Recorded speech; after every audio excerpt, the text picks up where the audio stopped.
¿Qué tal, amigos? ¿Cómo les va? Muy buenas tardes. Sean ustedes bienvenidos a este programa Charla Fiscal entre Amigos el día de hoy, jueves 22 de febrero. Que tengan una muy buena tarde.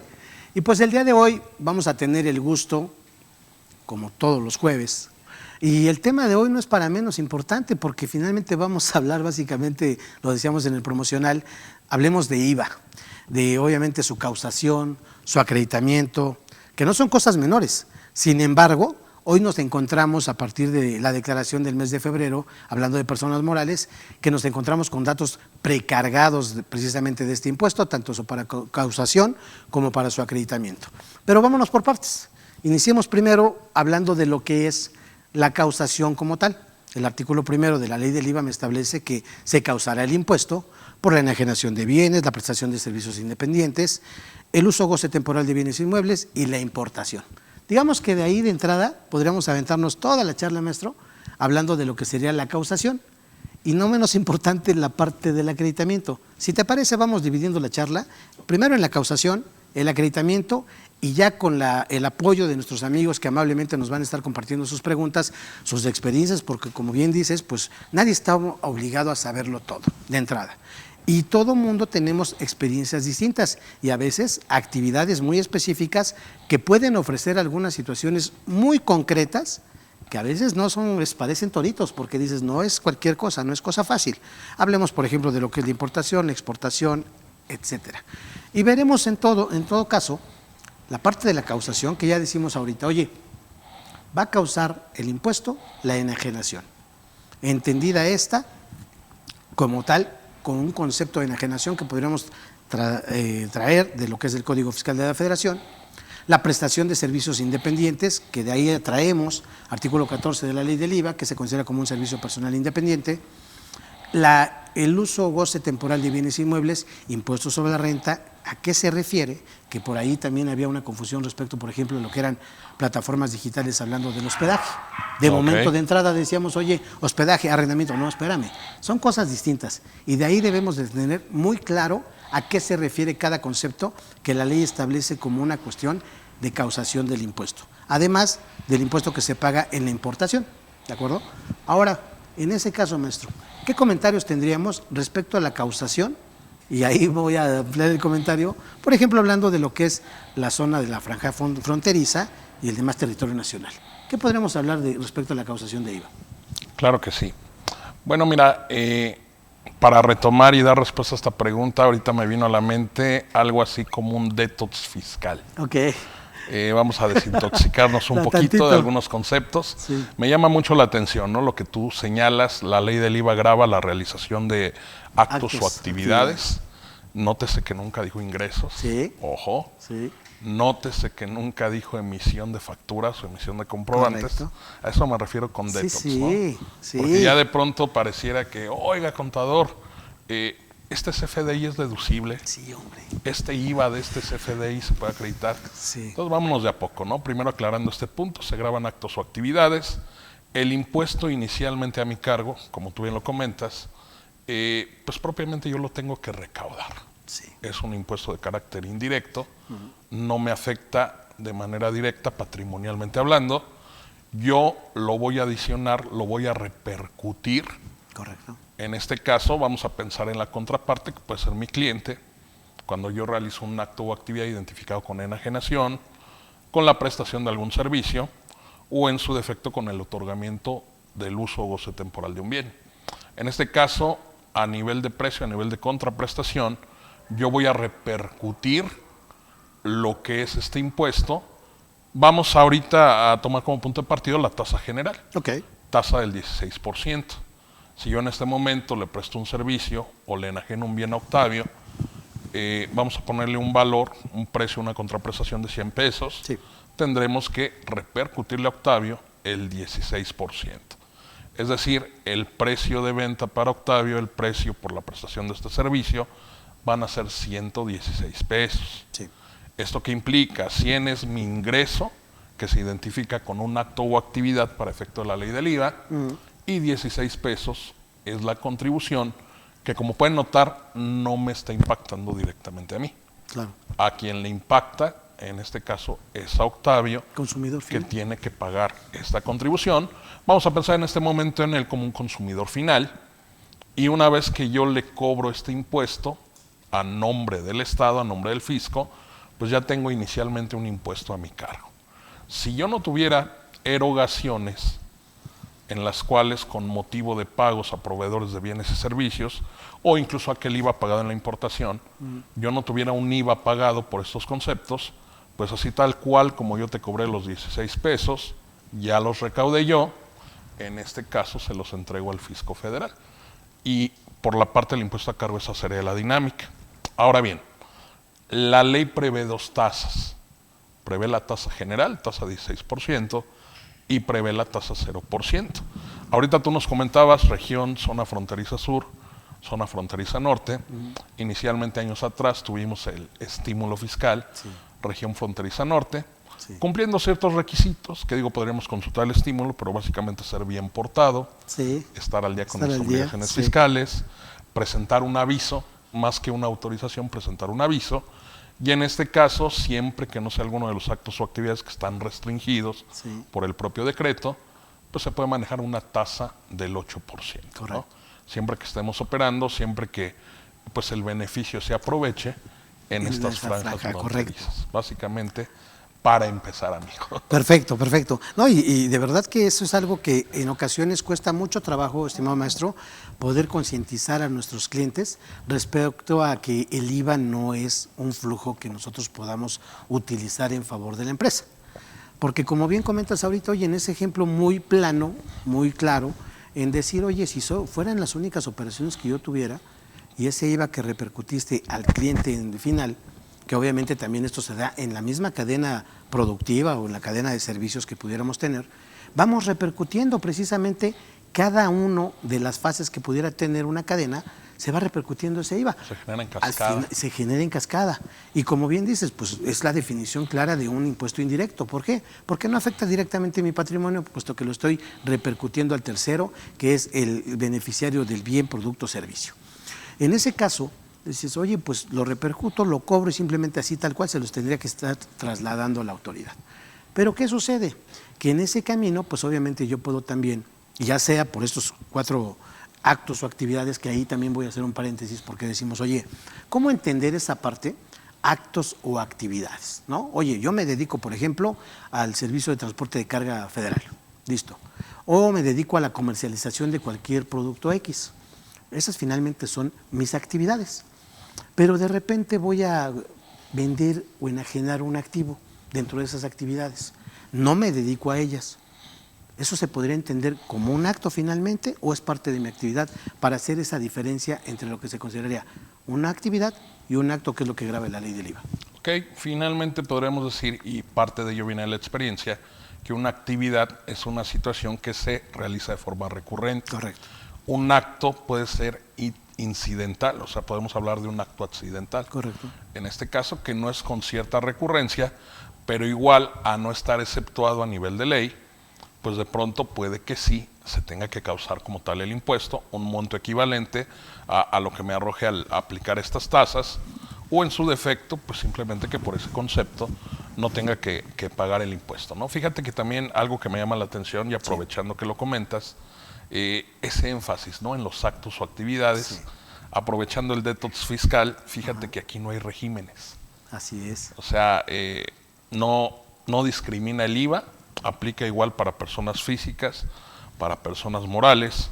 Esta mecánica del impuesto a cargo, esta mecánica del acreditamiento, si tú y yo la aterrizamos en un papel de trabajo, va a ser prácticamente la misma. Sí. Y en todo caso, pues lo que sí cambia, y eso lo podemos ver tangible, es a nivel de formatos electrónicos, ¿no? Dependiendo si tengo pues un formato para personas morales, uno que está tropicalizado, por ejemplo, para Reciclo, uno que a lo mejor es para el RIF, ¿no? Y ahí nos vamos metiendo de a poco, otro para economía digital, prestación de servicios digitales, pero básicamente no hablamos de regímenes, actos o actividades en cada momento.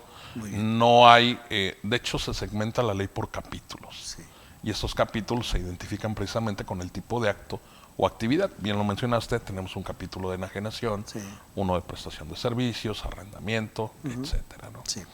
Y fíjate, ahí también, es que de veras da para mucho.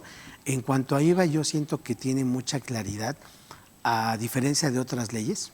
Hablando, por ejemplo, de ISR, estamos hablando de que la ley del IVA es muy pequeñita, incluyendo su reglamento.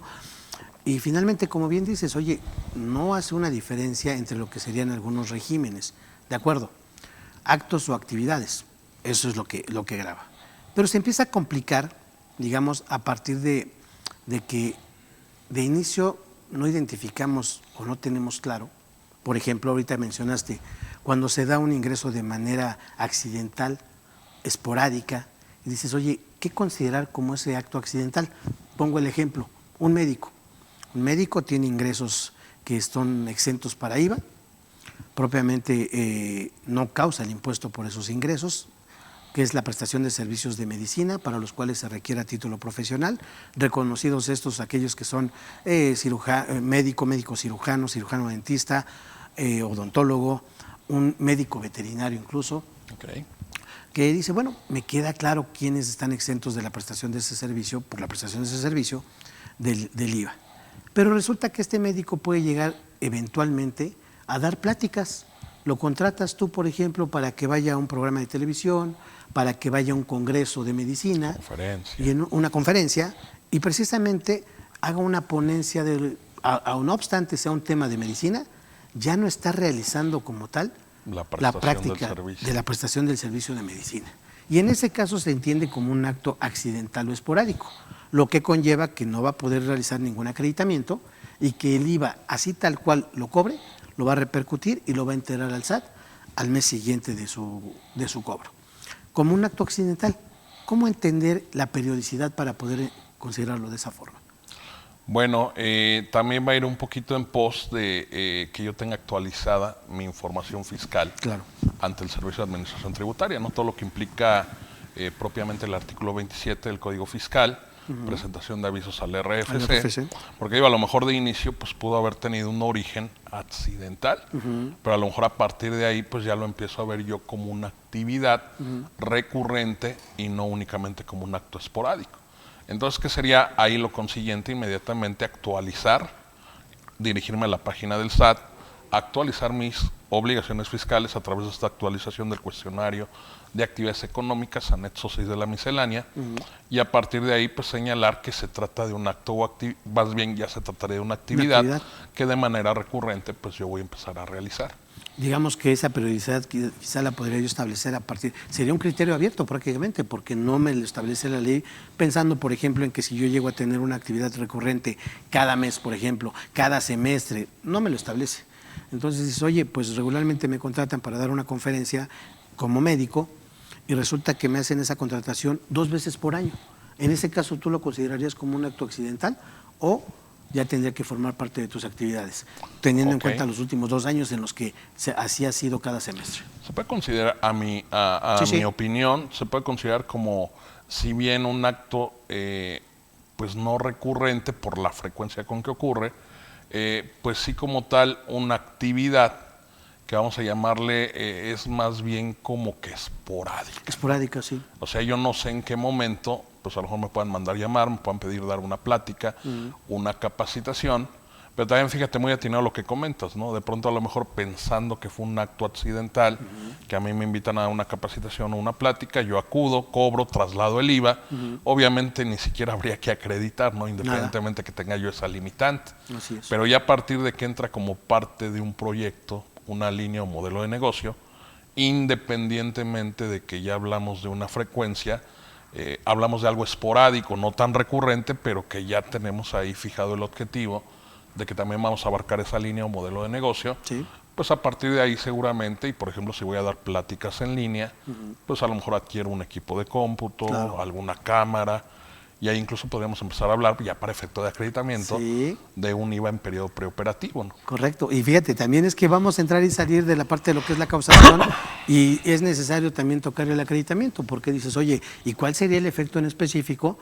Digamos, para nuestros amigos, ¿qué diferencia habría entre si yo lo considero ya como parte de mi actividad o lo considero de manera esporádica? Porque dices, oye, pues finalmente yo no me dedico a esto. La periodicidad con la que me contratan pues varía.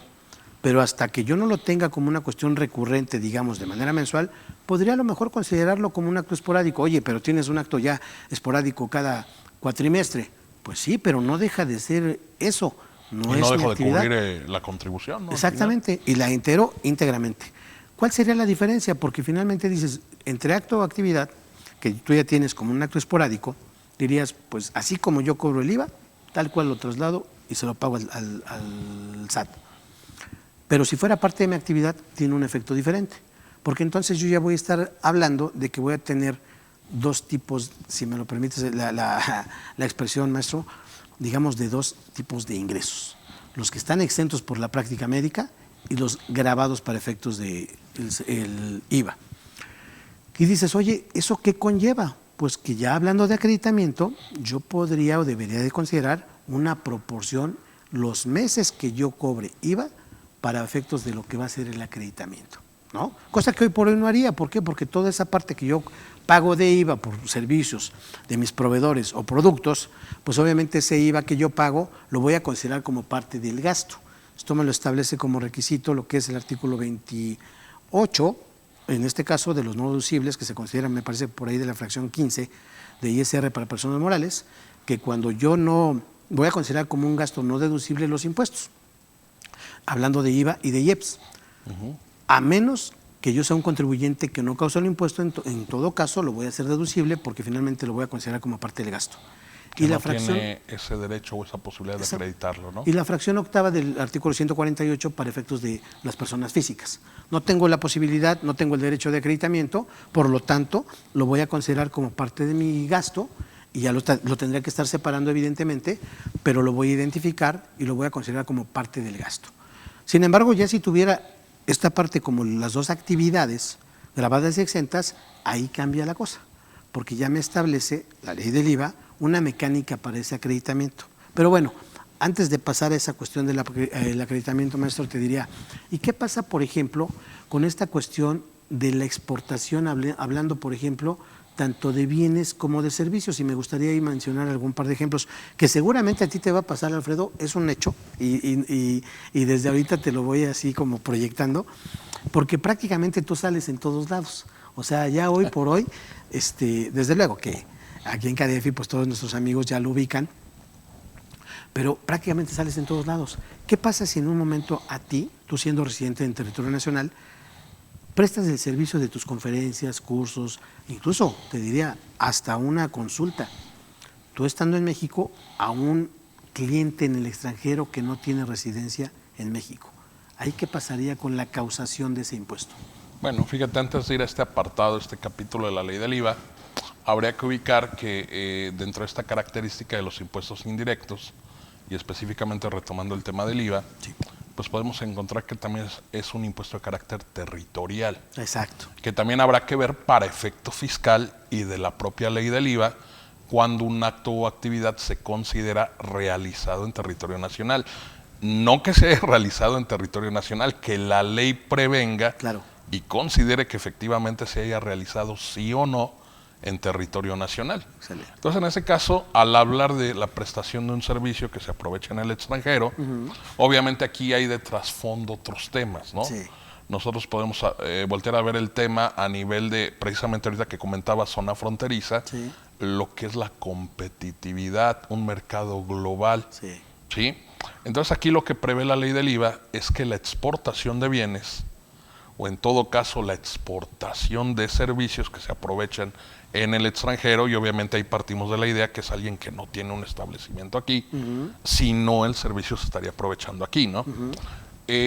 Va a manejar, para efecto de esta competitividad, de este tema, y así seguramente en su momento lo pensó el legislador, una tasa del 0%, que aquí viene una parte interesante. Primero, si hablamos de la exportación como parte de un régimen aduanero, exportación de bienes, pues ahí no hay lío, ¿no? Queda totalmente identificado. Sí. Si hablamos ya de prestación de servicios, fíjate que la ley del IVA sí me enlista y sí me enumera qué tipo de prestación de servicios se considera exportación para efecto de la ley del IVA. Ahorita sí recuerdo que por ahí alguna de estas fracciones señala que la prestación de servicios independientes se considera pues que es exportación de servicios al 0%. Sí. ¿Sí? ¿Qué conlleva el 0%? Que de pronto ahí hay así como esa confusión, ¿no? Sí. Oye, es que a mí me da lo mismo si es un acto o actividad al 0% que si es exento, porque al final el IVA que se traslada o se repercute es cero, ¿no? Cero, sí, pero hay una gran diferencia. Sí, la diferencia es a la hora del acreditamiento. Claro. Cuando yo soy exento, que realmente lo que señala la ley, actos o actividades por los cuales no se debe pagar el IVA, pues realmente estamos hablando de que yo no causo el impuesto y por ende, por estas reglitas que tú comentas, artículo 5, artículo 4, ley del IVA, pues no puedo acreditar porque ni siquiera estoy causando el impuesto. Sí. Pero en el caso de la tasa 0%, al yo tener derecho al acreditamiento, puedo recuperar ese IVA que yo erogo, ese IVA que pago a mis proveedores de bienes y servicios. Entonces digamos que ahí está la bondad. Yo siempre lo he visto como un paraíso en temas de liquidez, ¿no? Sí, claro. En temas sí, totalmente. Y vamos a pelearlo y vamos a recuperar ese IVA. Porque ¿no? retornas, literalmente retornas el IVA que hayas pagado y finalmente por eso la mayoría de las empresas que son exportadoras casi tienen una oficina para el SAT para estar solicitando las devoluciones, Así es. que también es todo un tema porque la autoridad Cada te vez pide más complicado. cada vez más complicado, muchos requisitos, la integración prácticamente de todo y el problema son las primeras ocasiones. Ya después, ya cuando te conoce la autoridad, Ya pues es cliente, ¿no? ya es cliente, entonces ya te puede generar un poquito más rápido, más ágil. Denle su lo que son. calendario. Así es. Pero fíjate, también en esa parte te diría, bueno, hablas de territorialidad y decimos, oye, sí es cierto, o sea, es importante porque precisamente la ley establece cuándo se presta el servicio, cuándo se va a causar en territorio nacional y dice, cuando el servicio o el bien, el aprovechamiento se realice en México. Y ya nos vamos a ir a cuestiones civiles, ¿no? México, territorio, país, lo que se considera como tal. Y dices, ok. Y en el caso, por ejemplo, concretamente, que si te está contratando un cliente en el extranjero, tú estando en México, en una conferencia, una entrevista, te están pagando desde el extranjero y la difusión que se hace de esa conferencia o entrevista se hace en Estados Unidos, por ejemplo. Tú siendo causante en México, siendo residente, ¿causarías el IVA aquí o sería una exportación de servicio? A mi entender se trata de una exportación de servicios, totalmente. ¿No? Precisamente porque el aprovechamiento no se realiza en territorio A nacional. lo mejor generaría duda que dijeran de México para el mundo y que en todo caso se vaya a ver una transmisión incluso dentro de territorio nacional, ¿no? Ahí Sí, ya, claro. Pero ya fíjate. tendremos que voltear a ver los asegúnes. Pero ahí digamos que el aprovechamiento, bueno, totalmente de acuerdo. Porque dices, ¿Hasta oye, dónde me metí? No, claro, no, y es que además hoy por hoy con esta situación global, pues es muy factible que se pudiera dar. A lo mejor ahí la regla sería, oye, pues quien me está contratando es un cliente que se encuentra ubicado en el extranjero.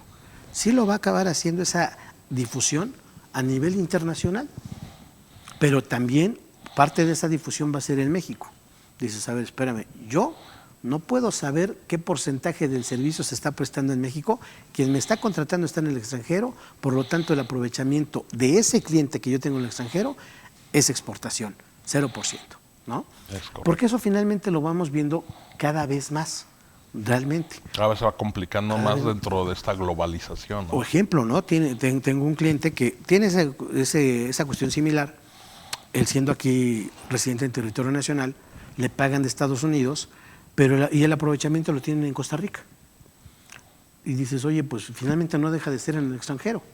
Por lo tanto, una exportación de servicios, él emite su factura prácticamente siendo su único cliente, ¿eh?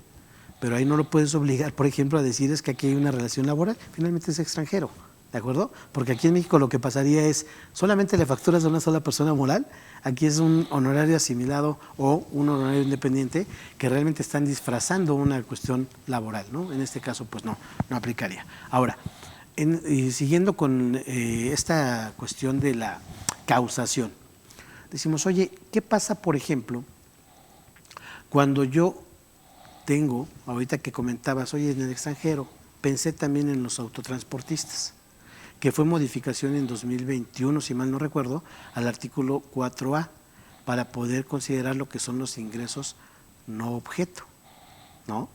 Y me vino a la mente porque los transportistas en específico, por ejemplo, empiezan el viaje aquí en México, ¿no? Tienen su cliente en México.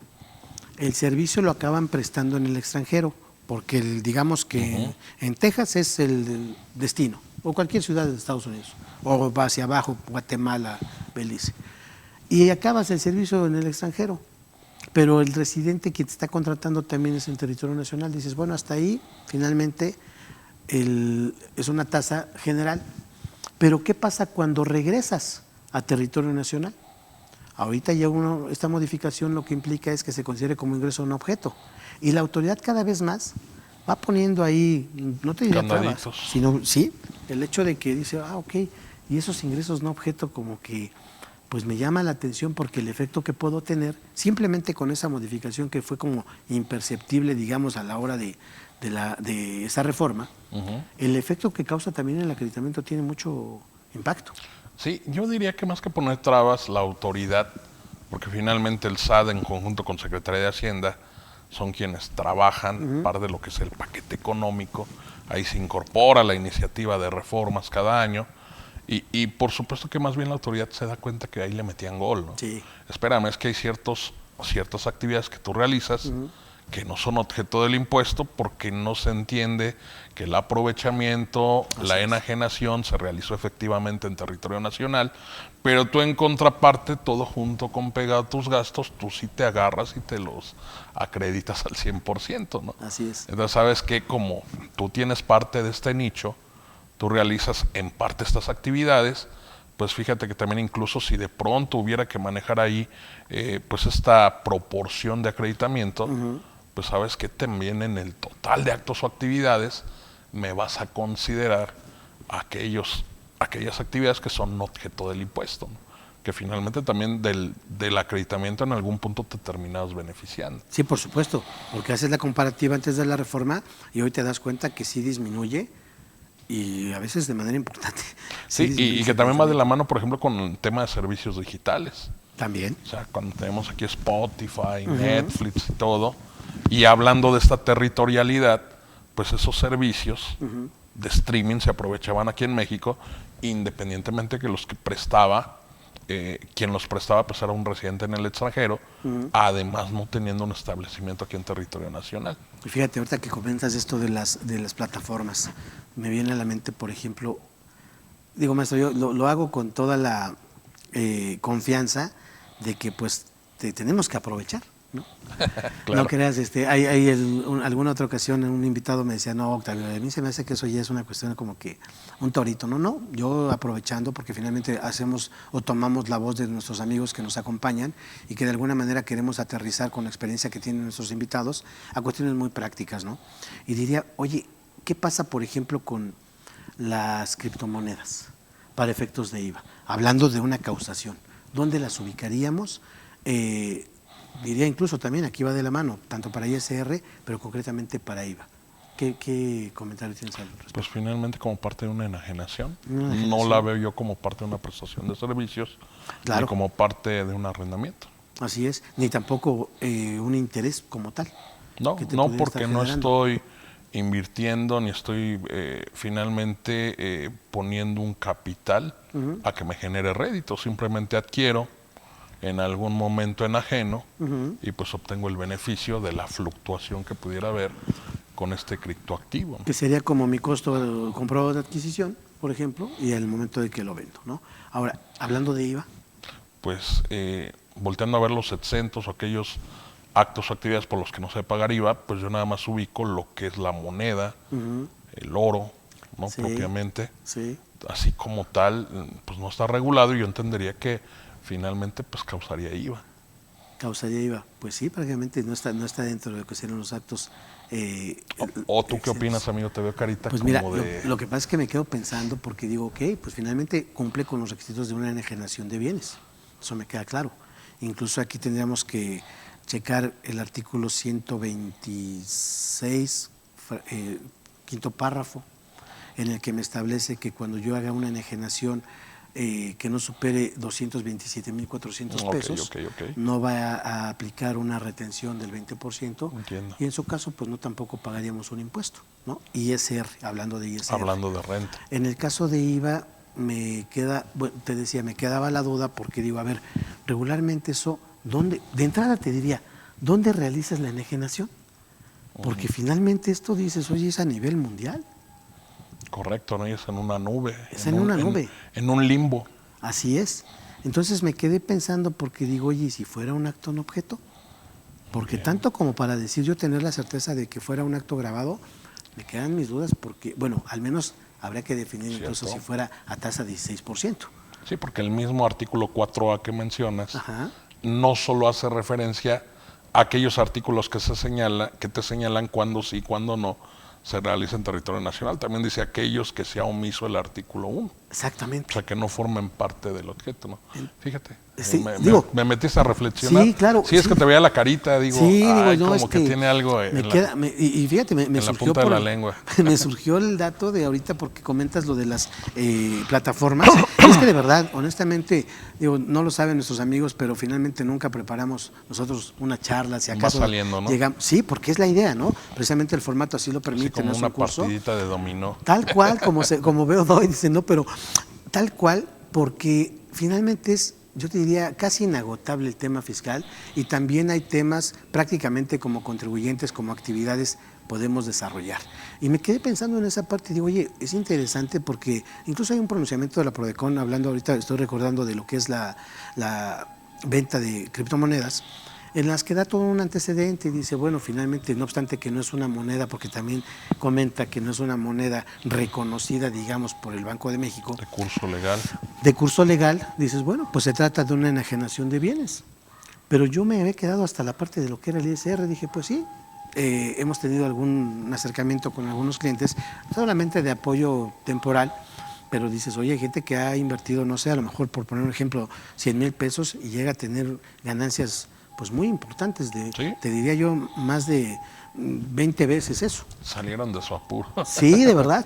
Y finalmente dices, bueno, para ISR me queda claro, en este caso hasta 227,400 pesos, pues no sería el caso, no, incluso no pagar el impuesto. Sin embargo, para IVA sí me quedé pensando porque digo, ¿dónde propiamente está ubicado esa operación?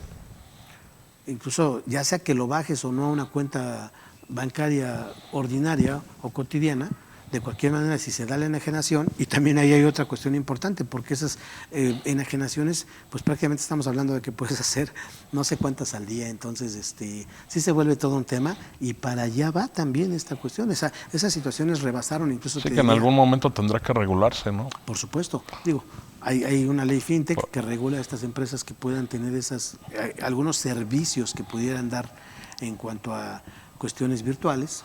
Fiscalmente las leyes siguen como calladitas. Calladitas, entonces dice, bueno, hemos visto que se aprovecha mucho también de eso. Pero bueno, nada más esto es a manera de algunos ejemplos que, mira amigo, yo te diría, vamos a pasar ahora a lo que es el acreditamiento. Y si me permites, una vez agotado el acreditamiento, pasamos a unas preguntas de nuestros amigos y ya en la segunda parte hablamos, porque seguramente algunos de nuestros amigos ya tendrán algunas preguntas, algunos comentarios respecto a esta información precargada. ¿Por qué el comentario? Porque si ahorita de entrada queremos dar esta introducción o esta primera parte de lo que es la charla, hablando de lo que es la causación y el acreditamiento, pues va tendiente a que, aprovechando a nuestro experto invitado, decir, oye, pues vamos definiendo algunos términos, algunas cuestiones, pero ahora ¿cómo van a aterrizar esos términos que están establecidos en ley a un formato que es francamente complicado? El poder aterrizarlo a un formato, digamos, universal para todo tipo de contribuyentes, digamos, independientemente de la actividad a la que se dediquen, y por eso hoy por hoy tenemos tantos problemas al momento de decir, ay, me metí, ya vi información precargada. Hoy por hoy estamos invirtiendo más tiempo en querer cuadrar a qué se refiere la autoridad con ese dato que me puso como un ingreso gravable para IVA y el impuesto causado. Dices, oye, pues yo ya no sé qué tomó. Y a lo mejor es fácil cuando tienes 50, 80 facturas. Pero imagínate ahora cuando tienes 3,000 en el mes o muchísimas más. Entonces dices, yo no sé qué fue lo que tomó, pero bueno. Entonces si nos vamos pasando al acreditamiento y ya en la segunda parte aprovechamos las preguntas de nuestros amigos y además iremos aterrizando algunos supuestos que seguramente ya nos hemos encontrado con esta precarga de la información que nos encontramos para la declaración mensual de IVA, para el mes de enero de las personas morales, ¿de acuerdo?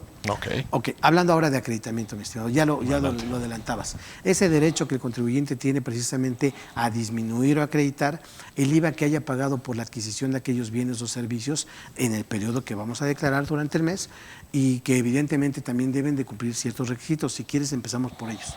¿Qué requisitos serían? Ok. Bueno, esto lo vamos a vislumbrar directamente en el artículo 5 de la Ley del IVA y pues prácticamente a la par de los requisitos de deducibilidad inicia señalando la estricta indispensabilidad, solo que nótese que aquí lo hace en referencia a lo que se eroga en cuanto a actos o actividades. Dice que estas erogaciones debieron haber sido estrictamente indispensables. Cabría la pregunta, bueno, en la ley de renta me queda claro, en la ley del IVA, ¿cómo ubico o cómo sé que para efectos de esta ley, pues esos gastos, esas erogaciones, esas adquisiciones, arrendamientos, servicios, pues finalmente se entienden como estrictamente indispensables? Esta misma, me parece que incluso es la fracción primera del artículo 5, me señala que siempre que sean conceptos que sean deducibles para efecto de la ley de impuestos sobre la renta, pues se va a considerar que existe esa estricta indispensabilidad. Así es. Entonces, mira, algo que yo he topado mucho, ¿no? No sé si recuerdas, personas físicas, Sí. régimen de arrendamiento de bienes inmuebles, capítulo 3, Sí. título 4, ley de renta, este tema de la deducción optativa. Sí. Entonces, si te fijas, ahí tenemos dos caminos: aplicar deducciones autorizadas, ¿sí?, o en su defecto, como es un capítulo que tiene deducciones muy limitadas, Sí. pues aplicar una deducción optativa consistente en el 35% de los ingresos obtenidos. Sí. Que bueno, independientemente de qué camino tomes, la opción que tú elijas, a mi entender eso no me limitaría, por ejemplo, a la hora de pretender acreditar un IVA. Correcto. En el sentido de que, bueno, ok, yo elegí el camino B, que es una deducción optativa o también conocida como ciega, Ajá, dentro del argot, pero independientemente sé qué conceptos hubieran sido deducibles para esta actividad de arrendamiento de bienes inmuebles. Y me llamó mucho la atención que cuando surge, por ejemplo, el reciclo, exacto, persona física, pues ahí como que todo el mundo decía, ¿qué hago, no? sí, sí, Y pues yo partía de esa lógica. Yo creo que esa misma lógica llegó la autoridad fiscal, ya de haber dicho, como los veo muy confundidos, emito una regla, que luego esa regla quedó ni mandada a hacer, yo pensaría que la hizo Cantinflas, pero donde te dice que pues aquello que en renta, y aunque no lo señala tal cual, palabras menos, palabras más, haya sido deducible. pues yo entiendo que aquello que en el régimen que a ti te correspondería de no estar en reciclo, que es el régimen opcional, aquello que tú pudieras haber hecho deducible, pues sobre esos actos o actividades, puedes acreditarte el IVA, ¿no? Que finalmente el acreditamiento no es más que eso, un neteo. Así es. Un neteo, pero antes de que netees, debes ver que el IVA que pagaste cumpla estos requisitos de acreditamiento, empezando precisamente por la estricta indispensabilidad. Correcto, y que menciona finalmente esa regla que comentas, maestro, dice, siempre y cuando sea un gasto estrictamente indispensable y que hubiera sido deducible para efectos de ISR. Dices, a ver, obvio, a veces también, y lo digo con todo respeto para nuestros colegas, a veces nos complicamos de más, porque con esa duda, con esa inquietud que decimos, híjole, pero... Dice, ¿Y si esto? Ajá, ¿Y si lo otro? Dice, Que no está mal pero porque que nos fuera permite aprender, ¿no? Claro, por supuesto, pero decimos, oye, y que hubiera sido deducible para ISR, pero no lo deduje, no te preocupes, finalmente está cumpliendo con requisitos de deducibilidad, independientemente de que, hablando de reciclo, personas físicas no acepten ninguna deducción. O no falta el creativo. Por ejemplo. Bueno, ahí no me dijo que lo que yo podía deducir en arrendamiento, dice deducciones de ISR. Sí, está bien, claro. Ya veo si me agarro las del artículo 25, las Por del ejemplo, 103. Por ¿no? ejemplo, ¿no? 116, claro. El 208, Por ¿no? ejemplo. Pues ¿no? está dentro de, ¿no? Es para ISR, ¿no? Sí, claro. Ahora, en ese sentido también, ahorita me viene a la mente respecto al acreditamiento, dices, oye, ¿y qué pasa cuando tengo también lo que hablábamos en cuanto a la causación, ingresos grabados e ingresos exentos? ¿Qué es lo que debo de hacer? También para efectos del acreditamiento hay una regla. Por favor, maestro.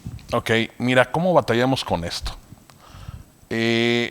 No es por default, no es de facto, no es automático que por tener actividades híbridas forzosamente tenga que calcular una proporción. Si yo tengo el segmento de negocio A, tengo el segmento de negocio B, está identificado. Identifico mis ingresos e identifico gastos, adquisiciones, servicios, arrendamientos que se asocian con cada actividad. El problema viene cuando de pronto a nivel de infraestructura o incluso a nivel de gastos, porque a lo mejor pudiera haber, así como cuando rento un departamento y tengo áreas comunes, Sí. pues de pronto ya empiezo a notar, y como ha venido creciendo el negocio, o como he querido abarcar otros nichos, o he querido expandir el negocio a otros lugares, pues obviamente como cada reacomodo, hasta las placas tectónicas se reacomodan, pues llega algún punto que a lo mejor ya no logro esa identificación. Híjole, fíjate que compré esta mesita, ¿no?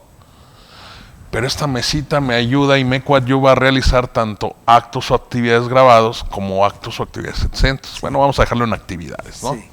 Entonces, fíjate que como me colabora para ambas actividades y yo no logro identificar que sea exclusiva o que se asocia únicamente a una o en qué proporción, pues ahí es cuando yo tengo que calcular esta mentadita proporción. Sí. De pronto damos por hecho cuando somos nuevos en el argot que solo por haber actividades híbridas ya forzosamente se tiene que calcular la proporción. Claro. Entonces más bien es cuando no se logra identificar pues el destino de la adquisición, de la prestación del servicio o del arrendamiento en su caso. Creo que eso es de vital importancia, maestro, hacer énfasis, porque finalmente, pensemos un ejemplo de lo que es una constructora, en la que yo voy a desarrollar tanto a lo mejor construcción de casa habitación por un lado, y por otro lado, pues locales comerciales, una plaza comercial, y que dices, oye, pues finalmente son dos segmentos precisamente de una misma actividad, pero lo tengo segmentado. Oye, pero no estás comprando la misma arena, la misma grava, sí, pero debes de identificar, y ahí es control interno, qué es lo que estás adquiriendo para una actividad exenta como es el desarrollo de casa habitación, o una que sería grabada para lo que sería un local comercial. Además de que para cada uno se entendería debes manejar un presupuesto, ¿no? Un presupuesto, una explosión de insumos, ¿no? Por separado. No obstante fuera la misma actividad y prácticamente si es la construcción, sí, pero ¿qué crees? Una está grabada, otra está exenta. Entonces partimos del hecho de que debo de identificar esas adquisiciones que yo tengo, debo identificarlas con esas actividades para los que yo lo voy a utilizar, que me van a ser exentas o que me van a generar un ingreso grabado. Eso es básico, importante, pero como bien dices, no quiere decir que el solo hecho de yo tener los dos ingresos, los dos tipos de ingresos, digamos, quiere decir que yo tenga necesariamente desde un principio aplicar la proporción. Lo tengo identificado, este se va para este segmento, este se va para otro, y de ahí parto para decir, este IVA que yo pagué por actos o actividades exentos, lo voy a considerar como parte de mi costo o de gasto, y en este caso lo que se va a grabadas, sí lo voy a acreditar. Lo causo y lo acredito.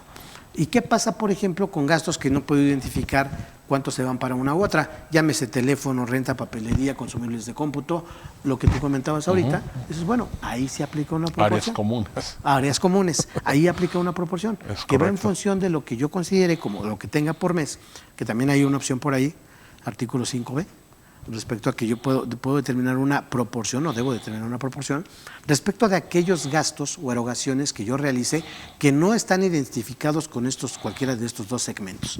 Y ahí sí, lo voy a meter a una proporción que dependerá, lo puedo utilizar por ejemplo del último año o mes con mes. Lo puedo aplicar en función de lo que representen mis ingresos grabados del mes del total. Y en esa proporción voy a determinar mi IVA. Evidentemente, si yo tomara la opción de que voy a tomar la proporción del último ejercicio, debo de considerar también un ajuste a esa proporción. Yo la verdad es que ahí siento que es un poquito arriesgado el poder tomar esa opción, porque es mejor irlo haciendo, aplicando mensualmente. Financieramente, pensando financieramente, no puedo dejarlo al azar, tal cual Claro. como si se tratara de un coeficiente de utilidad. Imagínate, ¿no? Sí.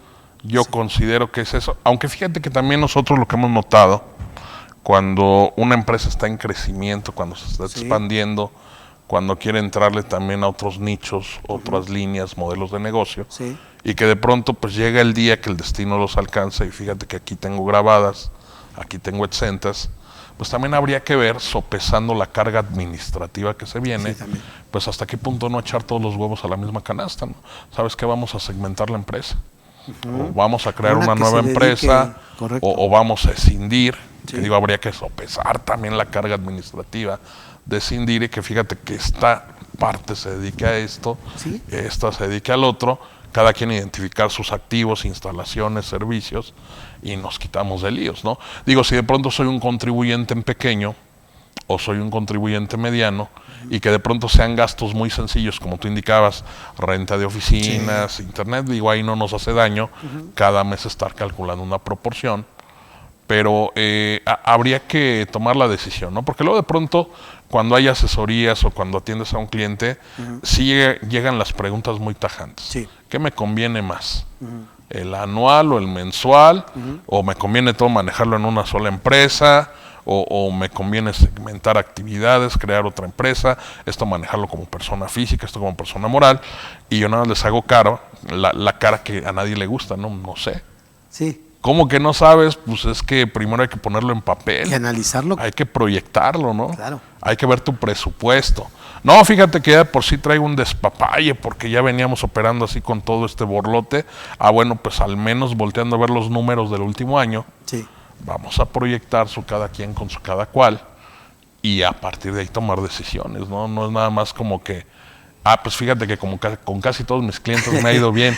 Con el acreditamiento anual yo recomiendo que sea la proporción anual, ¿no? O sea, finalmente no termina siendo receta de cocina, ¿no? Desde luego, eso tiene que haber un análisis previo y todo hecho a la medida de lo que es el contribuyente con todos sus atributos y características fiscales, ¿de acuerdo? Es correcto. Ahora, en esa parte, maestro, por ejemplo, decimos, oye, ¿qué pasa con dos situaciones? La causación, por ejemplo, cuando yo tengo ventas público en general, hablando, por ejemplo, de una comercializadora, que finalmente también, así como hace comercio al por mayor de ciertos productos, los que tú quieras, incluso también hablando de que pudieran ser productos grabados a la tasa del 0%, como pudieran ser alimentos, medicinas, que también ahí hay un tema, ¿no? Respecto a lo que son los alimentos.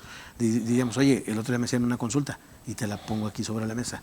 Dicen, oye, tengo una heladería, ¿no? ¿Causa o no causa el impuesto? En ese caso está, digamos, el local, y los vemos en plazas comerciales, que dices, el otro día pasé con mi familia a tomarnos un helado, no digo el nombre, pero incluso ves ahí las características del local, lo ves y dices, caray, no, y saben muy ricos, y dices, oye, pues te quedas pensando, dices, ¿es causa o no causa, no? Porque además te ponen ahí unas mesitas muy coquetas, unas salas así tipo lounge, ¿no? Y ahí estás tomando tu helado, cosa que antes yo de chavito, pues en sueños ibas a estar en una situación así, ¿no? Pues te lo tomabas en tu barquillo, ibas caminando y te seguías así. Y hoy por hoy dices, oye, ¿causa o no causa? Y de repente ves y dices, bueno, incluso ahí me quedé con la duda, me hacían la consulta y digo, bueno, hay una controversia ahí con una empresa multinacional que precisamente dice, oye, es que pues es un alimento, tiene una característica de alimento. Sin embargo, pues tú te lo tomas en el lugar o incluso lo pides para llevar. Encaja perfecto en las situaciones de excepción del artículo 2A. Es correcto. Que más bien yo te respondería en ambos casos causa. Sí. Nada más bien la pregunta sería causa al 0% o al 16%. Al 16, ¿no? Así es. Y en dices, oye, pues de entrada te diría, sí causa, porque finalmente la disposición es clara. Y es un alimento que ya sea que tengas instalaciones o no, se consuma en el lugar o no, pues al final de cuentas lo que estás haciendo ahí es la prestación de un servicio. Se parece más a una prestación de servicio que a la venta como tal. Sí, por lo que comentabas, ¿no? Las islitas, las mesitas. Así es. Y entonces, si no, pues lo pido para llevar. Digo, aguantará de aquí a lo que se me derrita el helado, sí, pero finalmente me lo termino llevando, ¿no? Así es. Y por ejemplo, en ese caso específico, ¿qué pasa con...? Porque la pregunta es, me queda claro qué causa, y que en todo caso sería el 16%, pero dices, oye, y aquella facturación o ventas que yo hago público en general, pues ahí en lo que es el lugar, todo es público en general, ¿no? Lo causo, sí, hay reglas específicas también en las que se considera que el IVA nunca forma parte del importe como tal del servicio o del bien o producto que yo esté enajenando o prestando, y que finalmente yo lo debo de causar, público en general. ¿Por qué el comentario? Porque a veces tenemos la percepción de que en ese tipo de ocasiones no lo causo. Creo que tuvo una confusión ahí cuando estaba el RIF respecto a que público en general había una mecánica específica para la determinación del acreditamiento, pero ¿qué decir, digamos, una persona moral tiene cualquier negocio abierto al público en general, hace sus ventas, elabora su factura ya sea diaria, semanal, quincenal o mensual? ¿Y qué pasa con ese IVA cuando tenemos operaciones públicas en general? Fíjate, precisamente, y según yo es la segunda fracción del artículo 5, me dice que otro de los requisitos de acreditamiento es que el IVA se traslade en forma expresa y por separado a nivel de comprobante. Obviamente aquí nos queda claro el tema si hablamos de una factura nominativa. ¿Qué entendemos por factura nominativa? Que alguien me solicitó la factura, ¿no? Sí.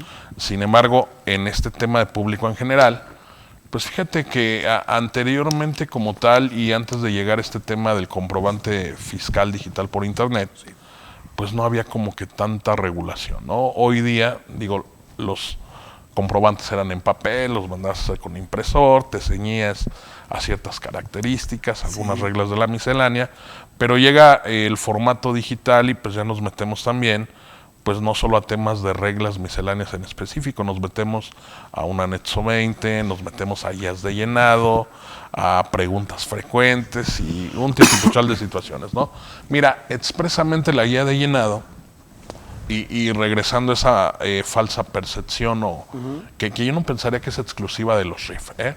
Sí. Mira, yo siempre pongo este ejemplo. Si en este momento yo voy a un centro comercial o a una tienda de autoservicio, adquiero un producto, me cobran, lo pago, y si más tarde o mañana o la otra semana quiero la factura, pues ya sea que vaya a servicio al cliente o que busque un sitio en internet donde la pueda autogestionar. Sí.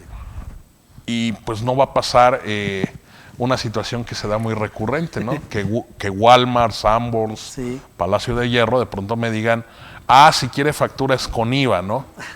No, o sea, yo genero la factura o me generan la factura y el IVA ya viene incluido en el precio. Claro. No forma parte del precio, sí es. No forma parte del ingreso de a quien yo le compré, pero sí él tenía la obligación de trasladarme un monto equivalente a lo que multiplicando la base contraprestación por la tasa me genera de IVA. Claro. Entonces, primera recomendación, si lo pudiéramos hacer ahí como un pequeño, pequeña checklist, en todos los casos se debe cobrar el IVA. Me pidan o no me pidan facturas, sea con público en general.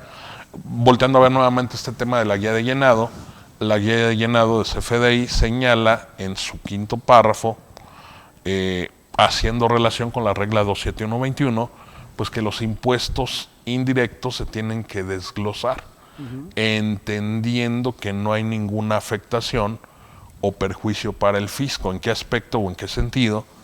Pues que es un RFC genérico. No hay nadie que de ahí se pueda aprovechar y decir me voy a acreditar el IVA, claro, o voy a hacer alguna jugarreta con el IEPS. ¿Sí? Sin embargo, hay un estímulo fiscal que si bien ya quedó derogado, Ley de Ingresos de la Federación, artículo 23 me parece, lo que ubicábamos como el mini RIF, estos beneficios que hay en materia de IVA y en materia de IEPS para operaciones con público en general. Estos beneficios o estímulos están dirigidos al RIF, régimen de incorporación fiscal. Si bien ya está derogado, ya esa ley 2021, Ley de Ingresos, ya se abrogó, habrá que decir que mediante disposiciones transitorias, en el decreto de reforma de 2022, 12 de noviembre, mediante disposiciones transitorias se señala que para aquellos que optaron por quedarse en RIF, estas disposiciones siguen siendo aplicables. Al seguir siendo aplicables, pues uno de los requisitos para aplicar el estímulo de lo que se entiende por operaciones público en general, vía disposiciones de carácter general, y la emisión de estos comprobantes, aun y cuando sean pues de formato global, ahí sí expresamente me decía que al aprovechar yo este estímulo, pues no trasladara, pero ojo, a nivel de comprobante, ni el IVA ni el IEPS. Así es. O sea, que no fuera visible, pero nunca que no lo cobraras. Así es. Porque la idea de ese estímulo de tasas disminuidas de IVA, y fíjate, ahí vamos a romper un mito, un paradigma. Y digo, es importante hacérselo saber al dueño del negocio, en este caso al empresario, esa cantaletita del IVA no es tuyo, Ajá. fíjate que ahí se rompía. Sí, Porque yo la tasa cobraba el disminuida. 16% a público en general. Claro. No era como el de región fronteriza, que yo, pues les voy a repercutir el 8%. No, no. yo cobraba tasa general, pero a la hora que le entero la contribución al fisco, Así es. ahí era donde aprovechaba la tasa disminuida. Y mira que si en una de esas era micro empresario y no había excedido de 300,000, Sí.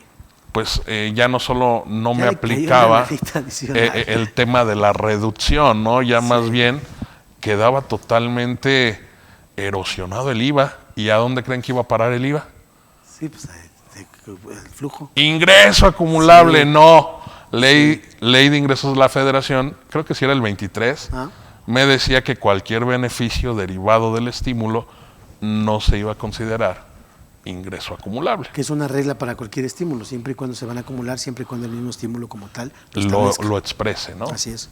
Entonces, fíjate, bien, chulada de Sí, régimen. porque, nos lo extinguieron. Hace rato que comentabas tú, no, bueno, es que miren, finalmente, aunque cambie el formato, la mecánica de IVA para todos, ya sean físicas, morales, aunque el formato pueda cambiar, etcétera, pero me quedé pensando, dije, no, sí tiene de repente, y pensé yo en el RIF, precisamente cuando tú hacías esa mecánica para lo que era el acreditamiento, dependiendo de lo que eran las operaciones en el público en general, dices, bueno, ese sí tenía sus Pero si te asegúnes. fijas, derivado de las reglas del estímulo. Ah, sí, claro. No como tal el procedimiento de acreditamiento ni de determinación de la ley del IVA. Correcto, correcto. Mira, si te parece, amigo, vamos a pasar a Claro las que preguntas. De verdad agradecemos mucho a todos los que participan con sus preguntas. Vemos que tenemos mucha gente conectada. Muchas gracias a todos. Y bueno, vamos a atender la mayoría de las preguntas, algunas que sean recurrentes, las vamos a tratar de sintetizar. Dice aquí Roberto Peralta Velázquez, amigo, buenas tardes. Dice, ¿qué tal mi estimado Tabo y Freddy? Excelente tema y de vital importancia. Ahora que se cambió el aplicativo del pago provisional de personas morales régimen general, el cual ya sufrió algunos cambios. Antes se consideraba la proporción de IVA y ahora considera el detalle de IVA a favor. Desde su experiencia, ¿cuáles serían sus recomendaciones para el llenado y una correcta presentación? Pues precisamente ese fue el tema detonante para esta charla, el hecho de esta formato, información, ¿no?, precargada, ¿no? ¿Cuál sería la recomendación? Y qué bueno que dimos toda esta introducción, ¿no? Porque fíjate que hemos dado algunas pláticas del tema. Sí. Y casi todas las preguntas, ¿sabes en qué versan? Por ahí publiqué un meme. Ah. ¿Por qué no me precarga correctamente Sí. mis facturas? A mí no me interesa la causación pues del ahí acreditamiento, no yo podemos, quiero saber ¿no? el detalle. Sí. O luego me decían, si mi factura está bien, Ey. ya la sumo, la resto, ¿no? Para actos o actividades efectivamente cobrados y para IVA acreditable, bueno, si ya te los precargo y la factura está bien, sí, pero no olvidemos todos los demás requisitos, ¿no? Claro. O sea, finalmente, si es una deducción para ISR, debió haber cumplido requisitos y en esa medida, pues puedo aprovechar el acreditamiento del IVA. Sí. Entonces, mira, ¿qué recomendaciones tengo? Relajarme. Hay un prellenado. Sí. En algunos casos defectuoso el prellenado. ¿Cómo no? El arrastre de las cifras. Obviamente, pues yo ya tengo un tabulador, una hojita de cálculo con todo el desglose de mis facturas. Y bueno, mira, ¿qué observamos, por ejemplo? Luego de bomberazo, ya ven que por ahí tenemos hasta 72 horas para timbrar un documento digital. Sí. Por ejemplo, notamos que ahora con esta declaración, aunque tú timbraras con fecha del mes anterior y el timbrado fuera fecha del mes siguiente, Sí. Habitualmente y con otros formatos, por ejemplo, Recico, que ya tenía un prellenado, tanto persona física como persona moral, sí te los reconoce como precargados en la fecha de emisión, Sí. no en la fecha de timbrado. Aquí lo que cachamos, por ejemplo, que de pronto algunas facturas que tú haces el día 1 o el día 2 del otro mes No te las y ya no me reconoció el precargado, ahí obviamente yo pido, vamos a relajarnos porque finalmente, pues aunque hay una precarga, que en algunos casos incluso es defectuosa, es totalmente editable, los actos o actividades al 16%, Sí. al 0%, actos o actividades por los que no se debe pagar el IVA, conocidos como exentos, y actos o actividades no objeto, ¿no? Así es. Incluso que ya te los pues ya te los solicita como tal. Sí. Entonces yo edito. Decían, es que si le edito contador, a la hora del detalle me sigue pidiendo detallarlo precargado. No. A mí me quedó claro que a los que les pasaba eso fue un lapsus brutus de la plataforma. Sí. Inténtalo más tarde, inténtalo al otro día. Bueno, si es día 17 o ya se te agotaron los días del RFC, pues lástima, ¿no? Gracias por participar, lo hubieras hecho antes. Pero no vas a lograr nada, te vas a estresar más, inténtalo más tarde, inténtalo al otro día. Tú editas las cantidades. Yo hasta les ponía un ejemplo en vivo en una plática, en un curso. Miren, aquí no me precargó nada y si yo le pongo 10 o le pongo 100, me voy a detalle y me pide detallar los 100. Así es, claro. Entonces siempre hay que descartar. Digo, suena triste, suena feo. Es no sé qué tanto meterle tiempo bueno al malo, pero si no, pues ponte a hacer otras cosas, ¿no? Seguramente habrá otros pendientes que cubrir. Esas son algunas fallas que notamos. El IVA acreditable te lo pide detallar también, pero fíjate que en el apartado del IVA acreditable te pide también y viene precargado, también para efecto de que incluso puedas editar, los actos o actividades pagados. Y también 16%, 0%, Sí. exentos, etcétera, ¿no? Y el detalle del IVA acreditable, si estás de acuerdo conmigo, amigo, es una réplica del formato que veníamos manejando. Sí, tal cual.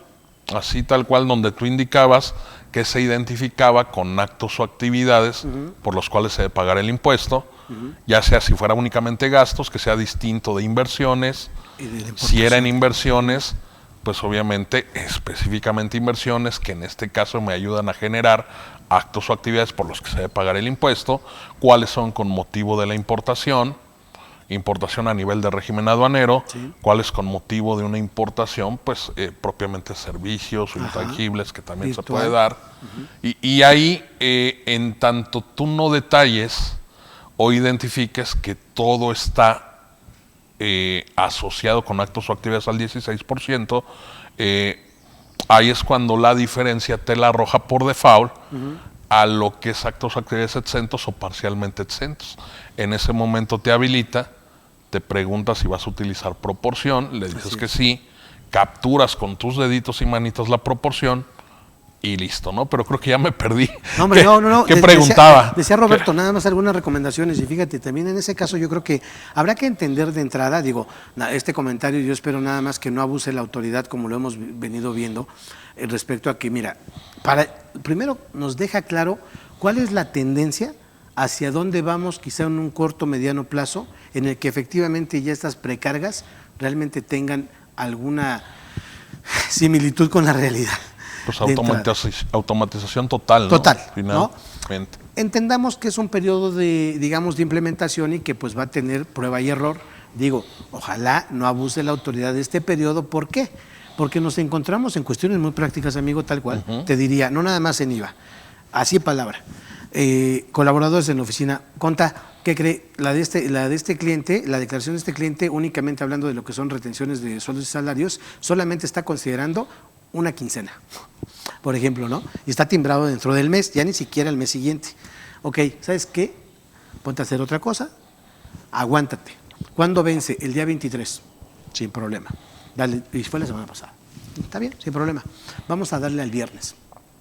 Y perdón que te interrumpa, si te fijas históricamente esto viene desde 2022. Sí. La primera declaración, febrero, que se presenta enero, tenemos lío. Le aplica esa de febrero loco a la plataforma del SAT. Sí, cómo no, así, y le digo, aguántate el viernes. Pues el viernes no, contra sigue sin calarla. Está bien. El lunes, así, por arte de magia, Alfredo, agarra y chin, ya aparece, completito, Digo, bueno, ya mándala, tranquilo, ¿no?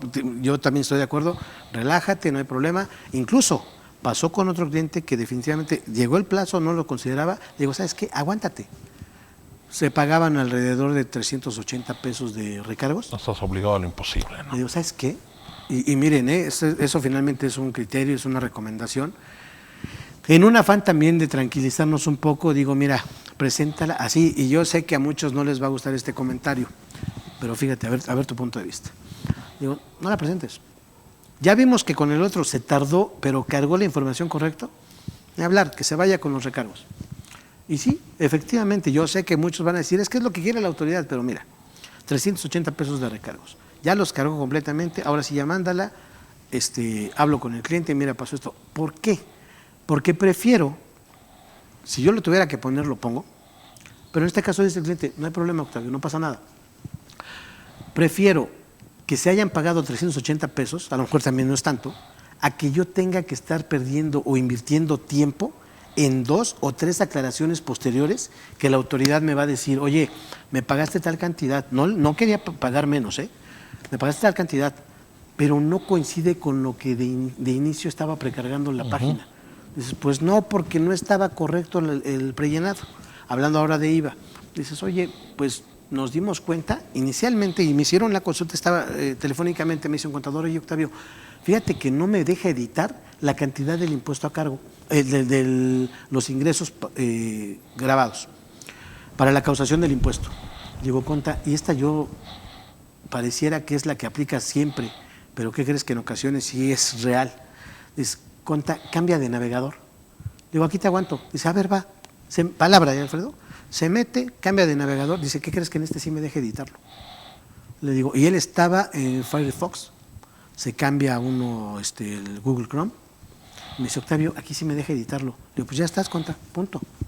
Sí, Cosas como esas. fíjate, me faltó comentarlo, pero sí, nosotros para presentar la declaración, inicialmente y en tanto no tengamos problema, lo hacemos con Opera.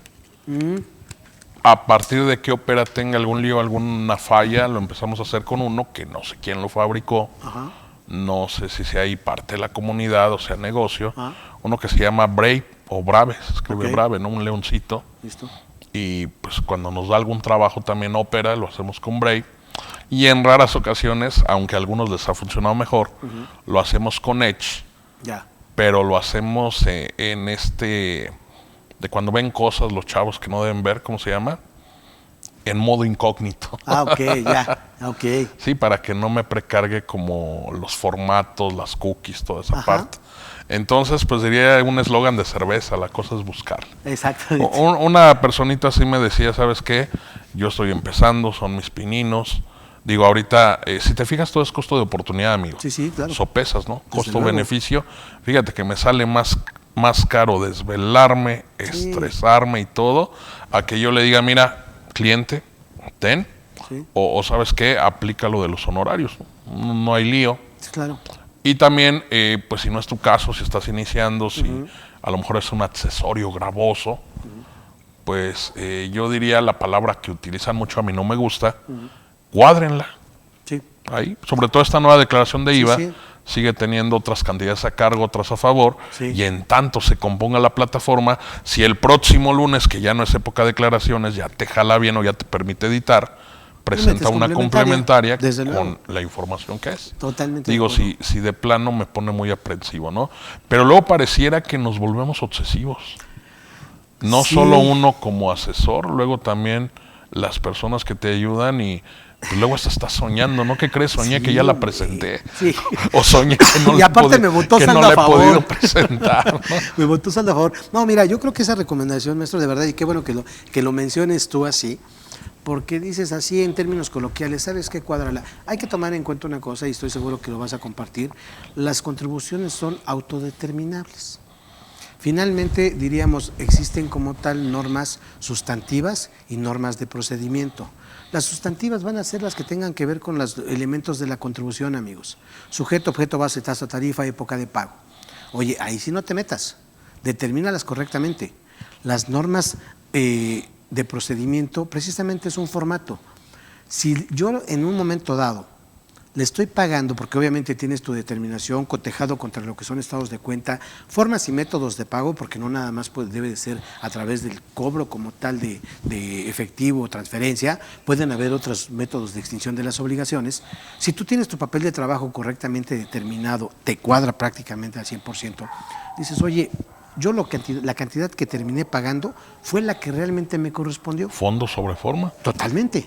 Oye, que ya para el día lunes siguiente, ya resulta que ya me las precargó, mete tu complementaria, no te va a generar un accesorio porque finalmente estás determinando desde un inicio la cantidad Y eso correcta a para pagar. quedarte tranquilo, Nada ¿no? más. Finalmente en IVA, de pronto no es como en ISR que te jala saldos de la declaración anterior, ¿no? Exacto. Es un pago definitivo. Así es. Digo, incluso pues yo, si soy de esos que se obsesionan con no más de 3 complementarias, Sí. pues así la dejo, ¿no? Claro. Quizá para prevenirme, aunque luego a la autoridad le gusta también pelear la forma, Sí. pues evidencias, ¿no? Capturas de pantalla de que era lo precargado, cuál es mi papel de trabajo. Pero el problema que nos quejamos de esto y el otro, le digo, bueno, a ver, ¿guardaste captura? No. ¿Y la evidencia? ¿Cómo te defiendes? ¿No? Claro. Hay que evidenciar que la plataforma pues estaba en un lapsus brutus, ¿no? Claro. Fíjate que otra persona me dijo, es que fíjate que no puedo editar el IVA acreditable. Ya. Y de primero me agarró en curva, porque si hablamos de prellenados estamos acostumbrados a reciclo, ¿no? Persona física, persona moral que comparten formato, Sí. te vas directo al IVA y esa precarga inútil que hace de pronto de únicamente bancarizados Sí. o únicamente gastos en general y adquisiciones. Ojo, los formatos no legislan. Totalmente de acuerdo.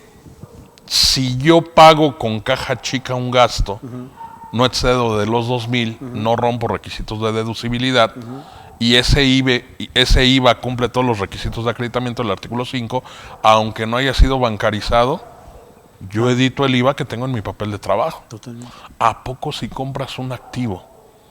Porque me precarga gastos en general, sí. me precarga adquisición de mercancías. ¿A poco si compro una laptop y el IVA cumple el requisito de ser acreditable? Sí.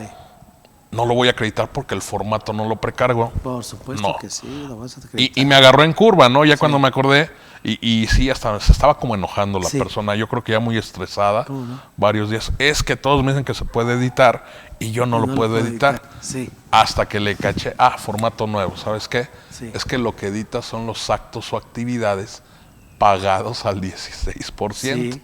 Ya que editaste la base, el Ahí IVA es donde- acreditable te lo cambia.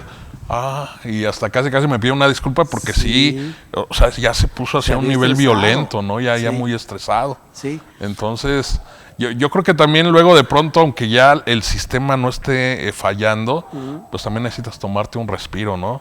Sí, claro. Vete con tus amigos, échate una cheve, no sé. Sí. Regresa a las 2 de la mañana o ahí en tu laptop que ya no hay tráfico. Pero sí, o sea, ya... digo, ahí valoro lo que tú dices. No, sabes que yo mejor pago 300. De verdad, ¿eh? No presento complementaria. No presento complementaria. Y hay que sopesar el tipo de cliente, Y ¿no? sobre todo no voy a estar aclarando 2 o 3 ocasiones a la autoridad el por qué tuvo esa diferencia. Hay que sopesarlo definitivamente. Sí. Dice, hablando de la proporción de IVA acreditable, ¿cuál es el deber ser para el llenado de la declaración para aquellos que apenas vamos a calcular dicha proporción por primera vez? Su tratamiento contable y la presentación del IVA acreditable en la DIOT. Se ingresa ejemplo 100 y 16 de IVA, o por dar un dato, 80 y 10 de IVA, según calcule la proporción, y cuál es el tratamiento contable del IVA no acreditable según la proporción. Ok, bueno, para el llenado de la declaración, para aquellos que van a calcular por primera vez dicha proporción, pues invariablemente lo mejor será aplicar la proporción mensual, Claro. la que por default indica el artículo 5 de la ley del IVA. No hacer esta otra que es la anual. Y bueno, para efecto de la presentación del IVA acreditable, hay que identificar por rubros. Les decía que aquí es una réplica prácticamente de lo que era el formato anterior que no se prellenaba, donde debo indicar a nivel de actos o actividades que no sea adquisición de inversiones, cuáles se identifican con actos grabados. Tengo que identificar aquello que sea importación, que se identifica sí o no con actos grabados, o en todo caso adquisición de activos, ¿no? Y a partir de ahí, como yo ya tengo un monto que debo detallar, la diferencia que no se detalla en el apartado de actos o actividades grabados, por default se pasa a un segundo segmento, que es la parte donde tú defines pues qué proporción de ese monto se identifica con actos o actividades por los que no se tenga que pagar el IVA. Ahora bien, para efecto de la DIOT, recordemos que en estos campos, en estos rubros, lo podemos ver directamente en estos formatitos de carga en back, pues vamos a identificar que hay un apartado para el IVA no acreditable, hay un apartado para el IVA que sí fue acreditable. Y bueno, mira, nos pones la vara alta, ¿eh? ¿Cuál es el tratamiento contable en materia de IVA? Fíjate que la NIF no lo dice, pero específicamente cuando son rubros específicos, por ejemplo, concepto de compra o adquisición de un activo, propiedades, planta y equipo, por ejemplo, ahí hay una discrepancia, ¿no? Esta NIF que nos habla de propiedades, planta y equipo, que es la NIF C6, por ejemplo, si yo adquiero un activo, y en todo caso el impuesto indirecto no lo puedo acreditar. La NIF C6 me dice que forma parte del costo de adquisición del activo. Y en el caso de la ley de renta, me dice que ese IVA, que por ejemplo yo no puedo acreditar por tener, por ejemplo, actividad exenta, no forma parte del monto original de la inversión. Entonces realmente termina formando parte de un gasto con independencia de que lo puedas deducir o no lo puedas deducir, tanto a nivel de adquisición de mercancías, erogación de gastos y tema, por supuesto, también de adquisición de activos. Claro. ¿Sí? Ahora, quien sí te concreta, quien sí te detalla, es el artículo 33 del reglamento del Código Fiscal. Ahí sí te dice, ¿sabes qué? Tanto a nivel de ingresos como a nivel de erogaciones, en tu contabilidad me vas a separar por actos o actividades. Sí. Así como en tu declaración, estimado Roberto, actos o actividades al 16, al 0, exentos, etcétera. No sé si se me pasó algo a mí. No, por favor. Y de hecho, nada más complementando esta parte, te diría, fundamento legal para lo que va a ser considerado como IVA el gasto, el IVA no acreditable sería el 28. Personas morales, fracción 15 del artículo 28, personas físicas, fracción octava del artículo 148, en el que me especifica que si yo no soy causante del impuesto, lo consideraré.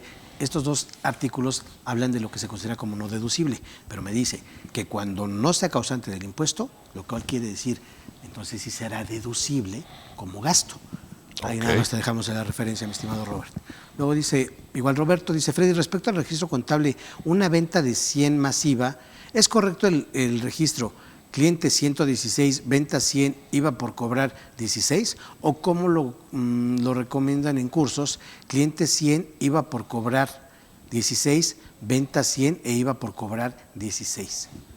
Ok, bueno, mira, invariablemente la cuenta por cobrar, y de acuerdo con la NIF C3, digo, aquí es de pronto donde chocan mucho los fiscalistas, ¿no? Sí. Oye, espérame, es que el impuesto no se ha causado. Así es. Pues no, pero ya tienes un derecho de cobro. Así es. Y el derecho de cobro no es por 100. El derecho de cobro es por el precio más lo accesorio, que es lo que tú vas a trasladar o a cobrar. Incluso lo que sí dice la ley del IVA, que si hay un pago parcial, un cobro parcial de esa cuenta por cobrar, pues se va a hacer un cálculo inverso para identificar la porción de IVA que le corresponde. Sí. Entonces la NIF C3 sí me dice que debo reconocer la cuenta por cobrar íntegro, o sea, los 116. Así es. Ya para efecto de lo que es el control, porque propiamente vamos a identificar un pasivo, un IVA que ya se trasladó pero que no ha sido cobrado, y en todo caso, al momento del cobro, pues ya vamos a manejar a nivel de pasivo, ahora sí, una cuenta que se llame IVA trasladado cobrado. Digo, puede variar el nombre, claro, ¿no? Ya hay quien lo hace directo, quien ya tiene ahí el IVA trasladado cobrado, ya nada más lo netea contra el acreditable. Hay quienes utilizan como otra cuenta puente, ¿no? Sí, que se llama tal cual IVA por pagar, ¿no? De cobro. Entonces, digo, cualquiera de las dos maneras, siempre que este reconocimiento se haga tanto a nivel de activo como pasivo, no hay ningún lío. Ahora, esto es para efecto contable, no para efecto de causación del impuesto. Ajá. Y ahí, por ejemplo, se me ocurre, mi estimado, ¿qué pasaría, por ejemplo, para efectos de lo que es la determinación del ajuste anual por inflación, acumulable o deducible en el concepto de los que son créditos? ¿Cuánto te llevaría a decidir en la parte de clientes? ¿Los 116 o los 100? A ver.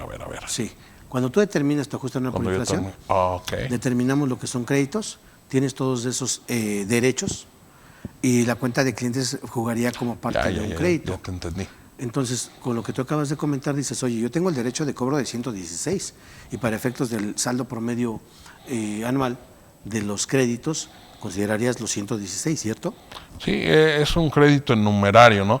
Tal vez el team o el bando que dice que no, que nada más los 100, pues tenga que ver precisamente cuando me hace alusión el artículo 45 a ingresos con acumulación condicionada, ¿no? Que si nos vamos al terreno de renta, por ejemplo, la CCC o AC que prestan servicios independientes y que acumulan al cobro, yo pensaría que sus cuentas por cobrar no jugarían como parte de los créditos. Entonces, tal vez asociándolo con esto, aunque nótese que me habla específicamente de ingreso, pues hay un bando que dice, no, ¿sabes qué? Ese crédito en numerario no son 116. Son 100. En mi opinión, no veo mayor afectación si a la vez a la hora de mis pasivos, que son mis deudas, También pues de igual manera considero el IVA, ¿no? Claro. Podríamos, pensando que todo fuera grabado, Sí. pues casi darle como un efecto de uno, ¿no? Práctico. Y habría que ver también la trascendencia a nivel de monto, ¿no? Correcto. Luego dice otra vez Roberto, dice Freddy, ¿realmente un anticipo de clientes lleva IVA desglosado o de ahí en adelante su CFDI de ingreso y su CFDI de egreso? Y si es así, ¿cuál sería su fundamento en la ley del IVA? Es decir, un anticipo de clientes. Híjole, qué interesante. Fíjate que yo siempre he considerado que una cosa son los momentos de causación del impuesto, otro tema es su registro en contabilidad y otro tema totalmente desindexado es cómo debe quedar plasmado el CFDI. Porque para efecto de causación no implica que, por ejemplo, un IVA para un acto o actividad efectivamente cobrado, puede haber o no puede haber CFDI y de todos modos yo ya cobré efectivamente una contraprestación. Ahora, sin embargo, si estamos hablando específicamente del CFDI, mi respuesta sería que eso lo regula el Código Fiscal de la Federación. Artículo 29 me dice que por los ingresos que yo obtenga, debo tener como respaldo un CFDI. Ya a nivel de contenido, el artículo 29A me señala los requisitos.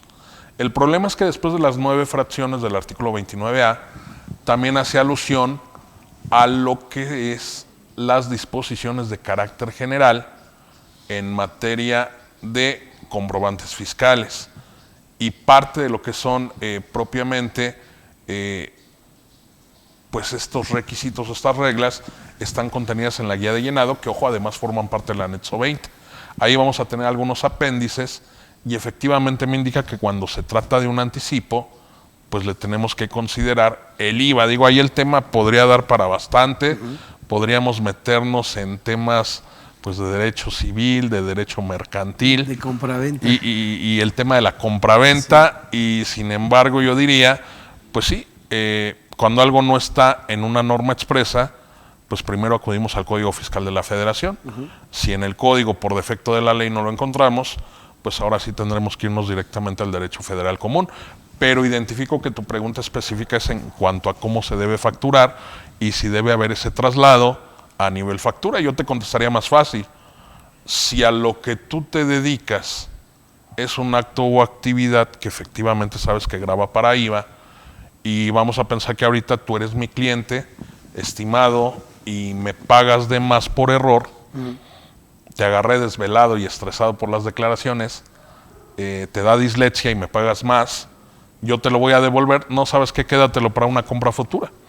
Yo de antemano sé que para esa compra futura el acto o actividad va a estar grabado y pues ya ciñéndome a las reglas de la guía de llenado, pues yo tendría que hacer lo que dice la guía de llenado para cumplir estos requisitos. Sí, claro, solamente en el caso, por ejemplo, si dijera Roberto, oye, como tal en sí, hablando de anticipos, ¿en qué parte de la ley me establece que yo tenga que considerar la causación del impuesto por ese anticipo? Pues ahí nada más tendríamos que considerar que realmente fuera un anticipo, o sea, que todavía no estuviera definida la compraventa. Ahí sí, yo lo consideraría como un pasivo. La cosa y el precio, ¿no? Como un pasivo, pero finalmente si ya es, en este caso como dices, oye, pues ya tómamelo a cuenta de lo que va a ser la próxima compra, creo que sí ahí valdrá la pena ya hacer su causación, no obstante que la ley no me especifica que en el caso de los anticipos yo tenga que causar el IVA.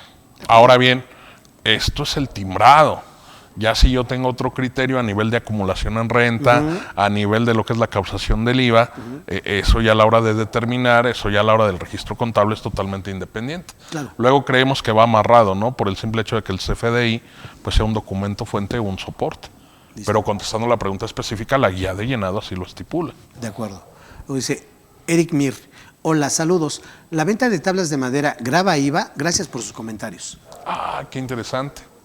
Pues sí, Tablas si de no es madera. al 16, por lo menos tendrá que ser al 0%. Al 0%, ¿no? así es, correcto.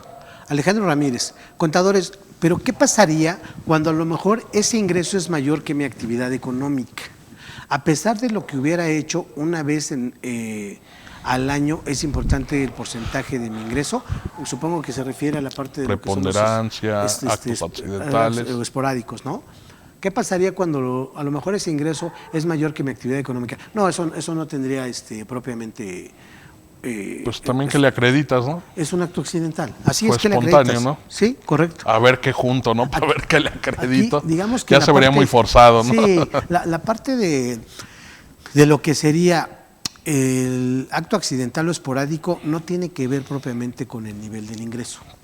Más que nada es frecuencia. es frecuencia, es correcto. ¿Es a qué me voy a dedicar o qué me estoy dedicando? ¿no? Ahora, si dices, oye, yo ya tengo ese tema y de alguna manera va a ser, digo, ahí depende también cómo lo quieras ver, ¿no? Porque dices, va a ser recurrente 1 o 2 veces al año, dices, pues yo lo pongo como parte de mi actividad. Sí, a la hora que registramos actividades económicas, fíjate que ahí no me habla de frecuencia, No. ahí me pregunta de porcentaje, Y ¿no? no está prohibido.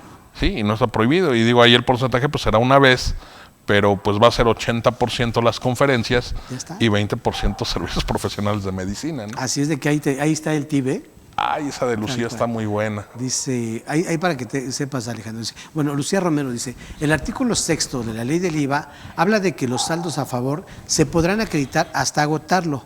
¿Prescriben los saldos a favor? ¿De acuerdo? Híjole. Dice, Pues, hasta agotarlo y se tendría que solicitar o se puede solicitar la devolución por la totalidad. sí, correcto. Mira, yo soy del team, del bando, que en opinión propia, pues si el saldo a favor lo estoy acreditando, no prescribe a los 5 años, No. en mi opinión. Es clara la norma, ¿no? Claro. Me dicen, no, es que sí, bueno, es que el código me habla, pero para efecto de compensación Sí. y para efecto de devolución. Eso sí, como tú comentas, el mismo artículo 6 señala que si ya lo solicité en devolución, ya no puede haber un La posterior totalidad. acreditamiento, ¿no? Así es. Y en un momento dado dices, oye, si pues quizá para evitar alguna situación de pérdida, porque la autoridad definitivamente luego tiene sus criterios en los que dice, no es que, ¿sabes qué? Sí tiene una prescripción y cuenta a partir del 5º año, dices, no, pues puedes provocar en un momento dado alguna situación para poder postergar en el tiempo y evitar una situación, digamos, que tuvieras que aclarar con la autoridad, ¿no? Correcto. ¿Qué te quiero decir? Pues provocas un ingreso propiamente, causas un impuesto y le das más tiempo a ese acreditamiento. Sí, que no hay lío con llamarle ingreso, ¿eh? Claro. Yo nada más lo que digo que ya para efecto jurídico la ley grava actos o actividades, Listo. ¿no? Que en algún punto se identifica con un ingreso en ley de renta, pues adelante. Ya estás. Me parece bien, maestro, porque obviamente aquí la idea también es aprender y depurarnos también y perfeccionarnos. Y hasta el también. SAT lo hace, ¿no? Ah, por supuesto. Porque sí. le pone ingresos, ¿no? Ingresos, sí, al claro. 16, Sí. cuando debía ser actos o Acto actividades. ¿no? Correcto. Dice José Ignacio, checando la declaración de IVA del mes de enero de 2024, me llama la atención que el SAT toma todos los PUE y complementos de pago que hace la empresa, pero los complementos de pago que le realizan a la empresa, esos no para efectos de IVA acreditable. ¿Cómo les parece esto? Pues fíjate que la autoridad hace su chamba. Digo, qué mal que de pronto no puedas acceder o te ponga datos incongruentes, pero digo, finalmente lo que dice la autoridad chicle y pega, ¿no? Digo, descartando que no sea una falla, ¿no? Vamos a pensar que es malévola, que es Híjole, es que maquiavélica. luego te pones a... Y pensando que de pronto a mucha gente le dicen no necesitas contador, pues obviamente que yo creo que la tirada de la línea de la autoridad es, ay, mira, tengo esto precargado, le capturo 2, 3 cositas más y vénganos tu reino, ¿no? Y el IVA, pues véngase las arcas, A veces ¿no? parece como mentira o dices, híjole, ¿será tan maquiavélica la autoridad? Pero pues finalmente si se trata de recaudar, yo a veces Es que no- a nivel de plataforma todos los errores son en perjuicio del contribuyente, nunca- si lo notas. Yo nunca he notado que la autoridad me diga, oye, ¿por qué me declaraste de más cuando lo que facturaste fueron 100 y me declaraste sobre 150? Por ejemplo, ¿no? Dices, oye, es que atendiendo al artículo 1B, momento de causación, pues cuando efectivamente se cobran las contraprestaciones sería en efectivo, en especie, dices, oye, pues yo ya lo Cualquier cobré. forma de extinción, de Y obligaciones. y que también eso llega a provocar situaciones de diferencia porque dices, oye, yo atendiendo a que ya cayó en estado de cuenta que realmente es el cobro de esa contraprestación, yo lo estoy declarando en el momento en que efectivamente ya lo realicé, punto. Y fue en este mes. Ahora, estoy emitiendo el CFDI el mes siguiente porque ni siquiera mi cliente me había informado y yo no tuve la precaución de poder verificar el estado de cuenta Ok. a las 3 de la tarde el último día del mes, pero ya lo declaro. Yo nunca me he encontrado con que la autoridad diga, oye, chécale bien porque facturaste 100 y me declaraste sobre 150. Eso nunca va a pasar. Pero sí te llega la aclaración el siguiente mes en que dices, oye, aquí me metiste un comprobante que no me declaraste, no, porque ya te lo había declarado yo en el mes anterior. Pero bueno. Sí, es correcto. Pues tener el papel de trabajo. Claro. Y es lo que es, ¿no? Y A si a mí me da ese miedo que la autoridad venga a decirme, no es que era esto, lo que es el CFDI, que se agarre el artículo 63 del código, Ajá. Sí, mira, pero tu precarga está defectuosa. Sí, claro. A ver, maestro, ahí me viene a la mente algo que me comentó un amigo. Dice, oye, Octavio, ¿tú qué piensas respecto a que, en este caso que te pongo, cobré el 30 de enero, 3 de la tarde, no emití el CFDI, pero al momento de declararlo ya lo reconozco y entonces sí lo declaro en enero. Y emito mi CFDI en febrero con método de pago PPD, vamos a pensar el 2 de febrero, y aparte, al ser PPD, le emito el complemento de pago con fecha 30 de enero. ¿Ahí qué piensas, maestro? Que soy un contador obsesivo compulsivo que todo lo quiere dejar amarrado. Sí. Pensaría que el CFDI no tiene que ver con momentos de acumulación en ISR, no tiene que ver con momentos de causación en el IVA. Artículo 1B, momento de recibir efectivamente la contraprestación. Que luego también nos queremos ceñir y cuadrar al estado de cuenta, Sí. Por ejemplo, me dicen, es que ¿sabe qué, contador? Yo considero el ingreso, bueno, el acto o actividad percibido hasta que lo ve en el estado de cuenta. Oye, no, espérame, si cobró aquí, hay venta a mostrador y cobró el cajero, en ese momento efectivamente cobraste. Sí. Ok, eso ya lo corregimos, conta, pero ¿qué cree? Pago con tarjeta. Ya ahí traemos la conciliación y todo, porque fíjese que hasta que nos paga el banco titular de la terminal y, ¿qué crees? El 1B de la ley del IVA me dice que por haber aceptado la forma de pago, en ese momento se considera efectivamente cobrada la contraprestación. Muy importante, ¿eh? Entonces, aguas, porque luego nos quejamos del SAT y de la plataforma, pero también nosotros, a lo mejor por desconocimiento, no olvidar que de cualquier manera la ignorancia no me exime del cumplimiento de la ley, pues ahí podemos tener algún lío, ¿no? Sobre todo ya montos importantes. De acuerdo. Seguimos aquí con otra pregunta de Tere Surk. Dice, si una persona física del reciclo le prestó un servicio de tours a una persona moral del régimen general y le realizó la factura y ella le aplicó el 1.25% de ISR como retención y le cobró el IVA, ¿qué pasa si la persona física del reciclo le prestó un servicio de... Oh, caray, se está repitiendo. Dice, yo le realizo la factura persona física y en ella le aplico el 1.25% de retención de ISR y le cobro el IVA a la tasa del 16%. ¿Hay retención de IVA? Ok, bueno, si quieren definimos reciclo. Okay. No importa que haya sido tour, cualquier otro servicio, totalmente, siempre que te pague una persona moral, te va a tener que retener el 1.25%, le tendrás que cobrar y trasladar el IVA. Y bueno, ahora viene en tema de lo que es la retención, pues habría que definir si efectivamente, como dice el artículo 1A de la ley del IVA, se trata de una prestación de servicios independientes. ¿Qué opinas? Fíjate que yo sería de la opinión que sí, y me viene a la mente un tema que me decían, oye, yo estoy trasladando gente precisamente en un lugar turístico y le quería, sí o sí el contador, quería meterlo como un servicio de transporte urbano. Ya. Y es una cosa totalmente distinta. Es concesionado, ¿no? Es concesionado. Transporte urbano. Y le digo, no, porque pues obviamente esa parte está exenta. Le digo, no, estimado contador, tú lo que estás prestando es un servicio de transporte. Y en ese caso sí tendrías que causar el IVA, porque no es un servicio de transporte urbano que tiene sus reglas especiales. Pues ya llevaban 2 años haciéndolo así. Entonces le digo, pues échate un clavado hacia atrás para que veas la cantidad de IVA que estás debiendo, porque finalmente no lo cobraba. Y él, siendo que le prestaba el servicio, digamos, a un hotel, pasaba por todos los turistas, se los llevaba diciendo, es que yo siento, yo siento que es un servicio de transporte de personas urbano, colectivo. Digo, no lo es. Y dice, no, pues como que ya me sacaste la duda, porque siempre pensé que sí era de esa forma, no. Seguramente también muchas de esas dudas tienen que ver que por analogía lo queremos empatar con la ley de renta, ¿no?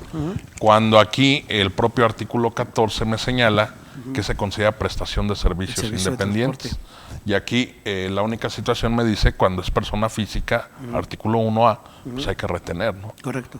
Más allá de que se preste de manera personal independiente, que eso es lo que menciona el artículo 100, que a lo mejor por ahí es donde luego... Sí, y en el caso del reciclo, el artículo 113J. ¿Ok? Lo dice Gabriel Hernández. Buenas tardes. Comentó el maestro José Antonio que le preguntáramos al maestro Octavio en dónde dice que los anticipos pagan IVA. Ah, bueno, ya precisamente es lo que estábamos Ya platicando. lo ahorita, trascendimos, ¿no? La pregunta era sobre la factura, Sobre la no factura. sobre el tema de la causación del IVA, ¿no? Correcto. Dijimos son cosas separadas. Muchas gracias, contadora. Dice Úrsula Martín Sabido, dice, ¿qué pasa si una persona física de arrendamiento realizó una factura a persona moral sin desglosar el IVA? La moral utilizó el CFDI para ISR, pero no acreditó IVA. La física está obligada a enterarlo total y entonces la moral podría acreditarse el IVA aunque la operación sea en diciembre de 2022, es decir, la persona física por arrendamiento, emite la factura sin desglosar el IVA. Quiero pensar que por el arrendamiento quizá de un local comercial o una casa de habitación amueblada. Pero volvemos a las CFDITs, ¿no? Una cosa es que no lo desglose y otra cosa es la obligación de tener que retener. Correcto. En todo caso, pues lo que podría haber hecho la persona moral pues es emitir el comprobante de pagos y retenciones, ¿no? Mira, él no lo desglosó, hay que se haga bolas con el SAT, a lo mejor lo van a multar, pero yo sí retengo, sobre todo para cuidar el acreditamiento, Desde porque luego. al no retener y al no enterar en tiempo y forma esa retención, que ahí ya pasó un tiempo, diciembre de 2022, Sí. pues ya no se cumple con requisitos de acreditamiento. Que también ahí habría que considerar que como requisito es el que venga ahora sí que expresamente y por Sí, separado. ahí se amarra otro requisito, ¿no? Ahí está otro. Que aún así, yo opino que la persona moral lo tendría que haber enterado, Sí. porque es lo que señala el artículo 6 del Código Fiscal de la Federación, Aún y ¿no? cuando no lo pudiera acreditar. Sí, que en el caso de no haber retenido algo que él tenía que retener, La obligación pues es sí la o sí moral. tiene la obligación. Digo, finalmente quedan amarrados, ¿no? Son co-corresponsables, ¿no? Correcto. Se detona esa responsabilidad solidaria. De acuerdo, dice Claudia Pérez. Buenas tardes, me dedico a hacer documentales y cortos cinematográficos. En ocasiones obtengo ingresos por apoyos del extranjero o premios del extranjero. Me piden comprobante, ¿este acto o actividad es tasa cero o es sí objeto del impuesto? Ah, mira qué interesante. Está muy interesante. En el caso de lo que son Son ingresos del extranjero, por apoyos. pero no los podríamos catalogar como exportación, ¿no? ¿Tú qué opinas? No, No, ¿ah? no, porque finalmente Ni tendría de ahí una bienes ni de contraprestación. servicios. Yo me iría, digo, a reserva de darle una checadita, yo me iría por un ingreso no objeto, Ok. ¿de acuerdo? Dice, Sí, porque no es tampoco enajenación, no es No, prestación, no es prestación de no es servicios. arrendamiento, no estoy exportando nada, así es. no estoy importando nada, No. ni a nivel de bienes, ni de servicios, ni de intangibles. Entonces, en este caso sí te podría pegar por una cuestión, nada más había que checar el artículo 4A de la ley del IVA, nada más para especificarlo, estimada contadora, y en todo caso como un ingreso en objeto y que tenga una repercusión en el acreditamiento. ¿De acuerdo? Dice Juan Arturo Guzmán Otero, ¿por qué es casi imposible que la persona moral exportadora le devuelvan su IVA sin meter juicio? ¿Por qué el SAT se niega a patear el bote para devolverle su IVA a la persona moral? Ahora sí que las primeras veces son las difíciles, las complicadas, porque te piden una integración de verdad de todo, ¿eh? O sea, prácticamente, oye, que fue un servicio, te piden lo que es el contrato, te piden todos los FDIs, el XML, la integración, el cruce contra tu estado de cuenta bancario, la determinación del 100% del IVA acreditable, y dices, bueno, pues antes existía la declaratoria de contador público, pero hoy por hoy dice el SAT, con todo y eso yo sigo requiriendo toda la información. No es que sea imposible, simplemente que sí pone muchas trabas y la verdad es que sí se vuelven... Ahora, al pensar en un juicio ya hablaríamos de una resolución definitiva, no de una negativa por parte de la autoridad. Sí, claro. Sí, claro, que en un momento dado, a través de un juicio, digan, oye, pues este cuate ya por el contribuyente, por lo que se dedica, pues ya se estás entorpeciendo, porque de veras hay empresas en las que te vas de espaldas toda la cantidad que tienen de IVA por recuperar en devolución, dices, prácticamente es lo de medio año de operación. Y fíjate que luego también no solo a nivel profesional, sino también contribuyentes, les da miedo. Sí. ¿Sabes qué? Mejor no, porque qué tal si por pedirle al SAT que me devuelva, luego le rasca ahí más profundo y encuentra algo. Y es bueno, ¿por qué tendría que encontrar algo, no? Un buen control, hay que llevar todo bien. A lo mejor ese miedo lo sembró también algún contador en el pasado, Sí. pero realmente sí, al menos yo he tenido experiencias en tema de alimentos, 0%, y no a nivel de farmacéutica, pero sí alimentos. Sí. Y sí, como tú dices, ya una vez que pues agarras el ritmo, ya casi caen Ya a, van saliendo. a los 20 días prácticamente, Sí, ¿no? van saliendo. Dice, luego, dice Oscar, dice, buenas tardes, excelente charla, gracias. ¿Qué opinión les merece? Un influencer con residencia en territorio nacional le pagan servicios digitales, YouTube y Facebook, del extranjero. ¿Qué impuestos causaría y a qué tasa? También interesante la pregunta. ¿Ok? Finalmente él hace el contenido. Ok. Ahí yo pensaría que no estamos hablando de una cuestión de plataformas, porque ahí no tiene que ver un tercero para oferente y demandante. No hay un intermediario No hay un digital. intermediario. Entonces estaríamos ahí puntualizando que no se trata de plataformas. Sin embargo, Para efecto de IVA no es un servicio digital, correcto, es una prestación de un servicio prestación de independiente. servicio. Y finalmente, como aquí habría que determinar que es residente en territorio nacional y el aprovechamiento se realizará en México, es un servicio personal independiente que sí causaría el impuesto. ¿Estamos de acuerdo? Así es. ¿Listo? Sí, porque independientemente que me lo pague una de estas empresas, Sí. pues usualmente, aunque se puede ver en cualquier parte del mundo, Sí. pues va a ir en pos del contenido que muestra el influencer, ¿no? Que usualmente pues encontramos Es que va nacional, dirigidos. nacional. Si ahorita tú y yo queremos ser influencers, contable fiscal, y hablamos de impuestos en México, pues el aprovechamiento va a México, ¿no? Claro. Al final del día. Sí, de acuerdo. Luego dice Jorge Sausa, no, Julio Cuevas dice, el IVA que causa una persona física por ventas público en general en bebidas, lo deberá causar en el mes en el que se da la venta, a pesar de que hay ocasiones que la factura del mes se hace al mes siguiente. Lo que comentamos, ¿no? Así es. Nada que ver el momento de facturación con el momento de causación.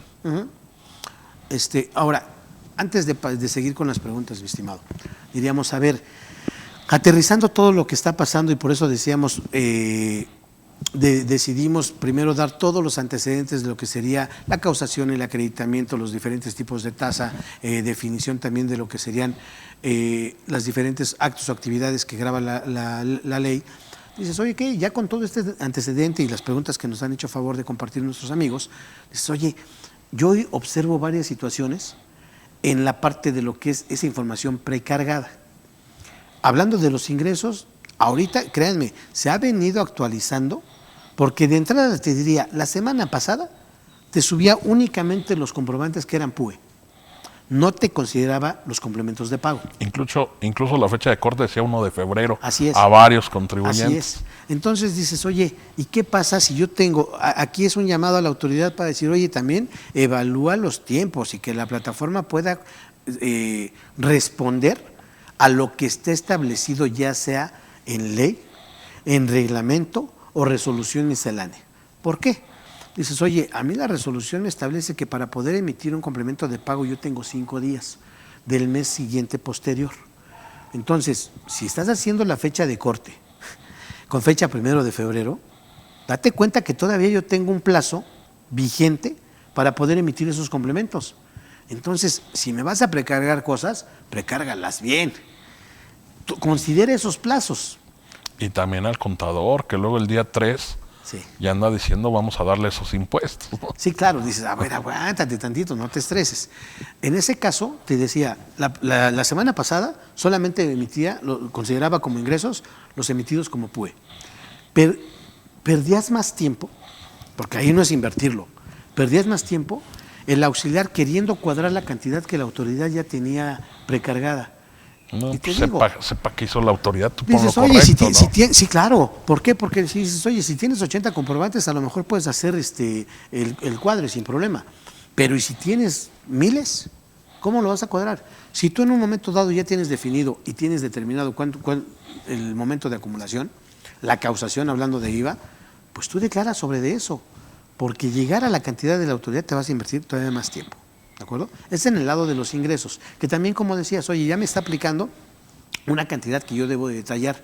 En el detalle prácticamente trae 3 conceptos, que es el ingreso por intereses, ingresos de otro tipo, y no recuerdo regalías el entre tercero, partes relacionadas dices, y todo lo demás. Todo lo demás. Dices, híjole, autoridad, pues está bien, ve siendo más específica. Yo te diría, en ese apartado en el que van de todos los demás, es el que realmente va a jugar toda tu cobranza. ¿Estamos de acuerdo? Es correcto. Y en el caso de lo que es el acreditamiento, igual. Dices, oye, pero aquí yo ya estaba observando el formato y digo, ¿pero qué no se da cuenta la autoridad? Porque de repente no me estaba considerando como 500,000 pesos de IVA acreditable, ¿eh? Y es real. Y dije, ¿no se da cuenta que se hacen adquisiciones de planta y equipo? ¿No se da cuenta que puedo adquirir una maquinaria? Y dices, o no se da cuenta, por ejemplo, ¿no? ¿Qué pasaría? Y fíjate, estoy pensando, por ejemplo, en una importación, ahorita que dijimos maquinaria, ¿qué pasaría si, por ejemplo, yo ya estoy pagando el IVA, maestro, en una importación de bienes tangibles? Ya lo estoy pagando. Antes era muy común, pero de veras, ¿eh? Ya esa ya no la he escuchado tanto. Pero antes era de que decías, oye, ¿te quieres acreditar el IVA a una operación, por ejemplo, de 500,000 pesos masiva? Oye, yo pagué 80,000 pesos de IVA. ¿Me lo acredito, sí o no? No, pero es que tienes una totalidad y que en todo caso en la proporción. Antes era bien común que pagaras nada más el IVA, aunque no lograras la totalidad. En el caso de la importación, mientras tú las hayas pagado, sí, ahorita ya no, porque finalmente dices, pues va a ser en la proporción que tú estés pagando, incluso con tu complemento de pago. Pero eso no lo está viendo ahorita la autoridad. Entonces, hasta ahorita digamos que la conclusión sería, tú, Jorge, o cualquiera de los contadores que nos hace favor de acompañar, mientras tengas bien determinado tu papel de trabajo y tengas la certeza de qué es lo que te tienes que acreditar o de causar, eso es lo que debes de poner en la declaración. ¿Estamos de acuerdo? Sí, no sé si por ahí la duda de Jorge, aunque no la hemos leído en voz alta, pues también tuviera que ver con el tema de la importación de servicios, que pueden ser un gasto, o incluso la importación de intangibles, ¿no? Que ahí, siempre que no se trate de servicios digitales, ahí a lo mejor lo podíamos meter como parte de los intangibles, aunque ahora la ley ya distingue prestación de servicios digitales, ya no importa que sea un extranjero, si se aprovecha el servicio aquí en México, me van a tener que generar un comprobante, y así no sea un CFDI, me van a tener que trasladar y cobrar el IVA en la invoice, ¿no? Ya hay un padrón de prestadores de servicios digitales, pero saliendo fuera de este tema de servicios digitales, y que además ahí yo podría bien acreditar el IVA, volviendo a este tema de lo que es pues la importación de servicios o de intangibles a nivel de gastos, pues tal como señala el artículo 50 del reglamento, ¿no? Tendríamos que considerarlo a la par de acto o actividad por el cual se causa el IVA, parte del IVA acreditable, y sellar o hacer match con ese, pues como se le conoce en el argot, acreditamiento virtual, ¿no? Correcto. Finalmente. Fíjate, dice Jorge Sausa, que precisamente ya para darle voz aquí a la pregunta, dice, yo solo quiero saber de los gastos en el extranjero. ¿Dónde se colocan en la declaración de IVA y fundamento? Gastos en el extranjero, ¿dónde se coloca en la DIOT y fundamento? Me parece que es gasolina. Ojo, dice, no es importación, son gastos que se hacen en el extranjero por trabajo como gasolina, etcétera. Pregunta, para cuando llegue el momento de este tema, saludos. Ok, en este caso, por ejemplo, ¿no? Te vas de viáticos, mandas a la gente para que vaya al extranjero, pagas hospedaje, alimentación, transportación, renta de vehículos, combustibles, todo lo que tú te imagines. Pero realmente no estás importando como tal el servicio.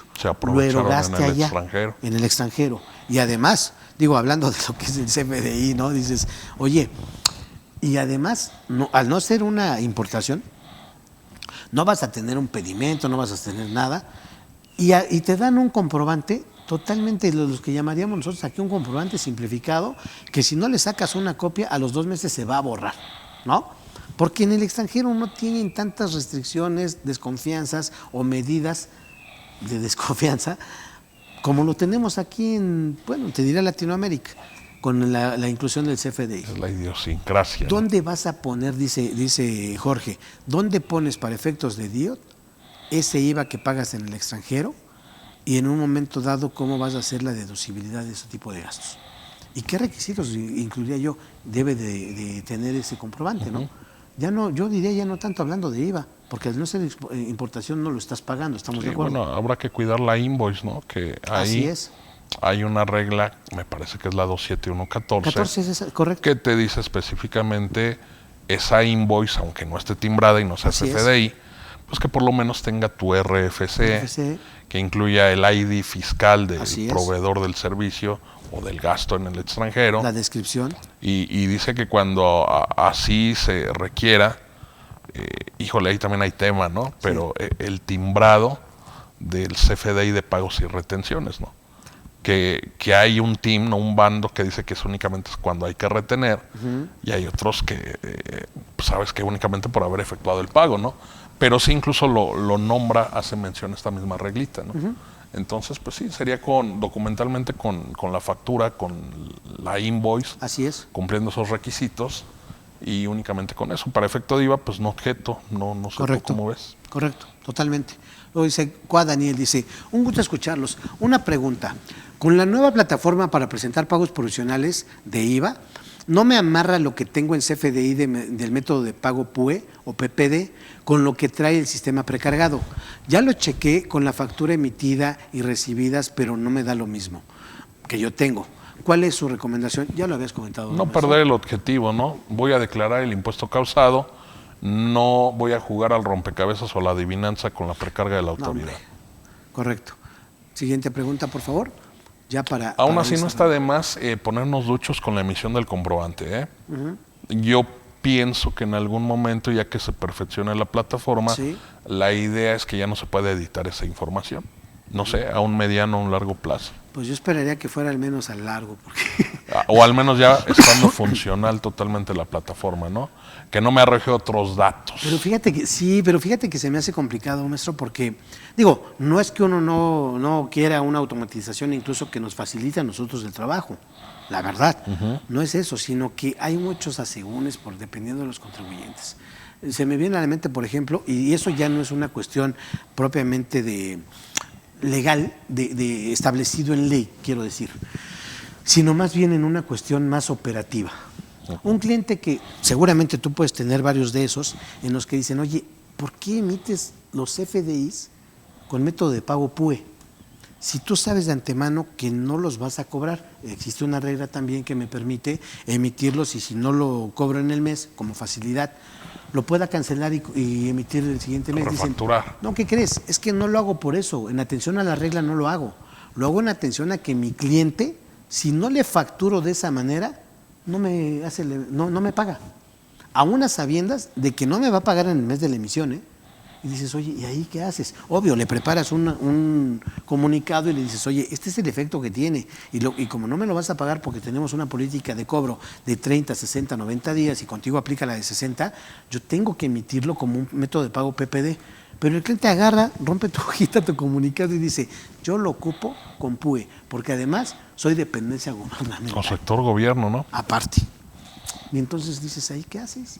Entonces van a haber muchas cosas de ese tipo que propiamente llegar a un punto ideal en el que ya la información precargada prácticamente yo la verifique, me amarre contra lo que yo tengo en papel de trabajo y diga, ya está, es lo que hay que pagar, lo considero un poquito complicado. Claro, siempre habilitando otras cantidades a cargo, otras cantidades a favor, ¿no? Claro, que se para ocupe. ajustarlo en un momento dado. Pero vuelvo a lo mismo, si ahorita ya les causa estrés nada más porque no coincide con lo precargado, pues no me quiero imaginar si seguimos teniendo pues una mala calidad a la hora de emitir comprobantes, ¿no? Moraleja, no dejando de observar esto que comentas, ¿no? Claro.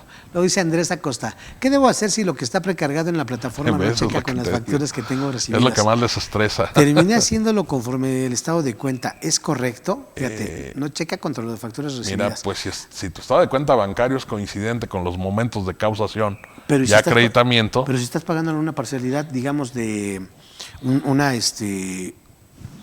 activo fijo,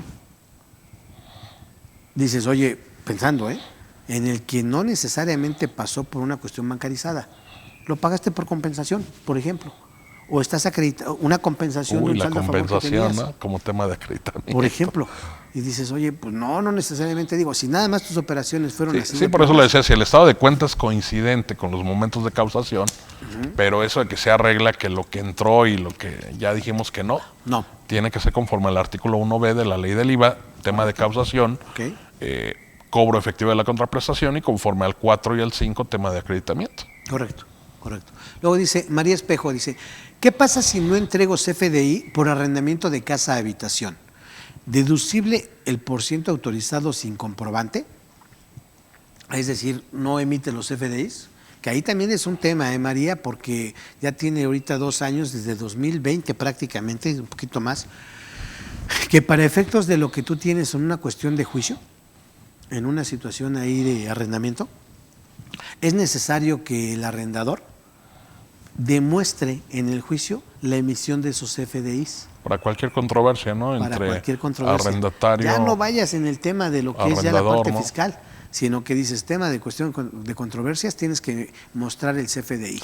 Pero fíjate que hace no mucho también en un foro y estaba el contador Toño, que ya nos mandó recadito ahí.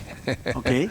Donde saludos. Pues yo decía también, y esta parte es interesante, miren, más que estar preocupados por la precarga que hace el SAT y todo eso, yo me preocuparía más bien por este dicho: casi todos los caminos llevan a la restricción o al bloqueo temporal de sellos digitales, ¿no? Entonces habría que sopesarlo, simplemente por actualizar hipótesis de infracción, y lo comentaba el maestro, pues casi se detonan 200 situaciones por las cuales te podrían restringir el sello digital, que no sería problema para ella, ¿no? Pero a lo mejor sí una buena multa, que también estaría por el simple hecho de no emitir comprobantes, ¿no? Así es, alrededor de 16,000 pesos.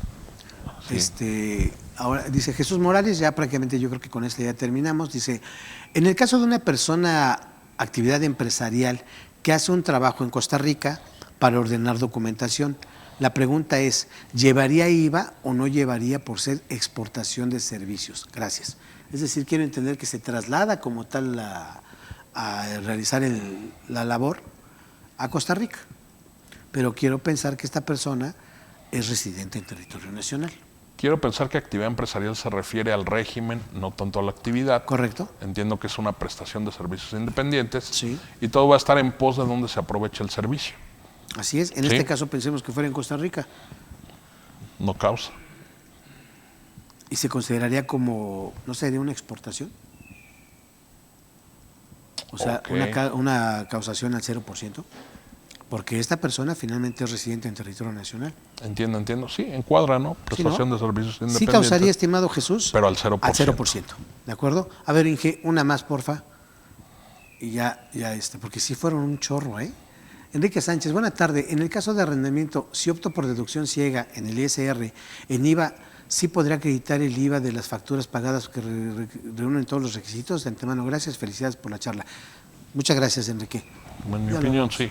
Lo habíamos comentado incluso, que finalmente pasa, y hacía la analogía el maestro precisamente respecto a que podría ser en el caso como el reciclo, que no obstante que ahí también no aplico una deducción para efectos de ISR, siempre y cuando se cumplan los requisitos de deducibilidad, estricta indispensabilidad para efectos de ISR, y también en atención a lo que establece el artículo 5 de IVA, donde me establece los requisitos, sí sería acreditable el IVA que tú pagues contra el IVA causado por esta cuestión de arrendamiento. ¿De acuerdo? Y bueno, prácticamente ya llegamos al final de nuestra charla. Maestro, todavía quedan muchas preguntas ahí en el tintero, pero creo que lo esencial se acaba abarcando. Ya habría 2 charlas pendientes, ¿no? Ya habrían 2. Una segunda parte de activos fijos y una segunda parte de IVA. Pues tú le pones fecha y le seguimos, maestro, Claro pero también sí, no quiero dejar de mencionar que el maestro va a dar un curso presencial en el Estado de México el próximo 27 de febrero, que tendremos el gusto ya de, ahora sí que, de estrenarte solito con curso presencial. Vas a hablar de cuestiones ahí de errores en materia fiscal. Errores fiscales frecuentes. Ahí está la invitación, maestro. Muchas gracias. Un último comentario, por favor. Vamos a incluir como error fiscal frecuente querer cuadrar el prellenado que hace el SAT. Me parece muy bien, maestro. Pues muchas gracias también aquí al staff, a Diego, a John, a Pepe y a Luisa. Muchas gracias y sobre todo gracias a ustedes por su amable atención. Nos vemos en la próxima charla fiscal entre amigos. Que tengan muy buena noche. Gracias. Hasta luego. Gracias.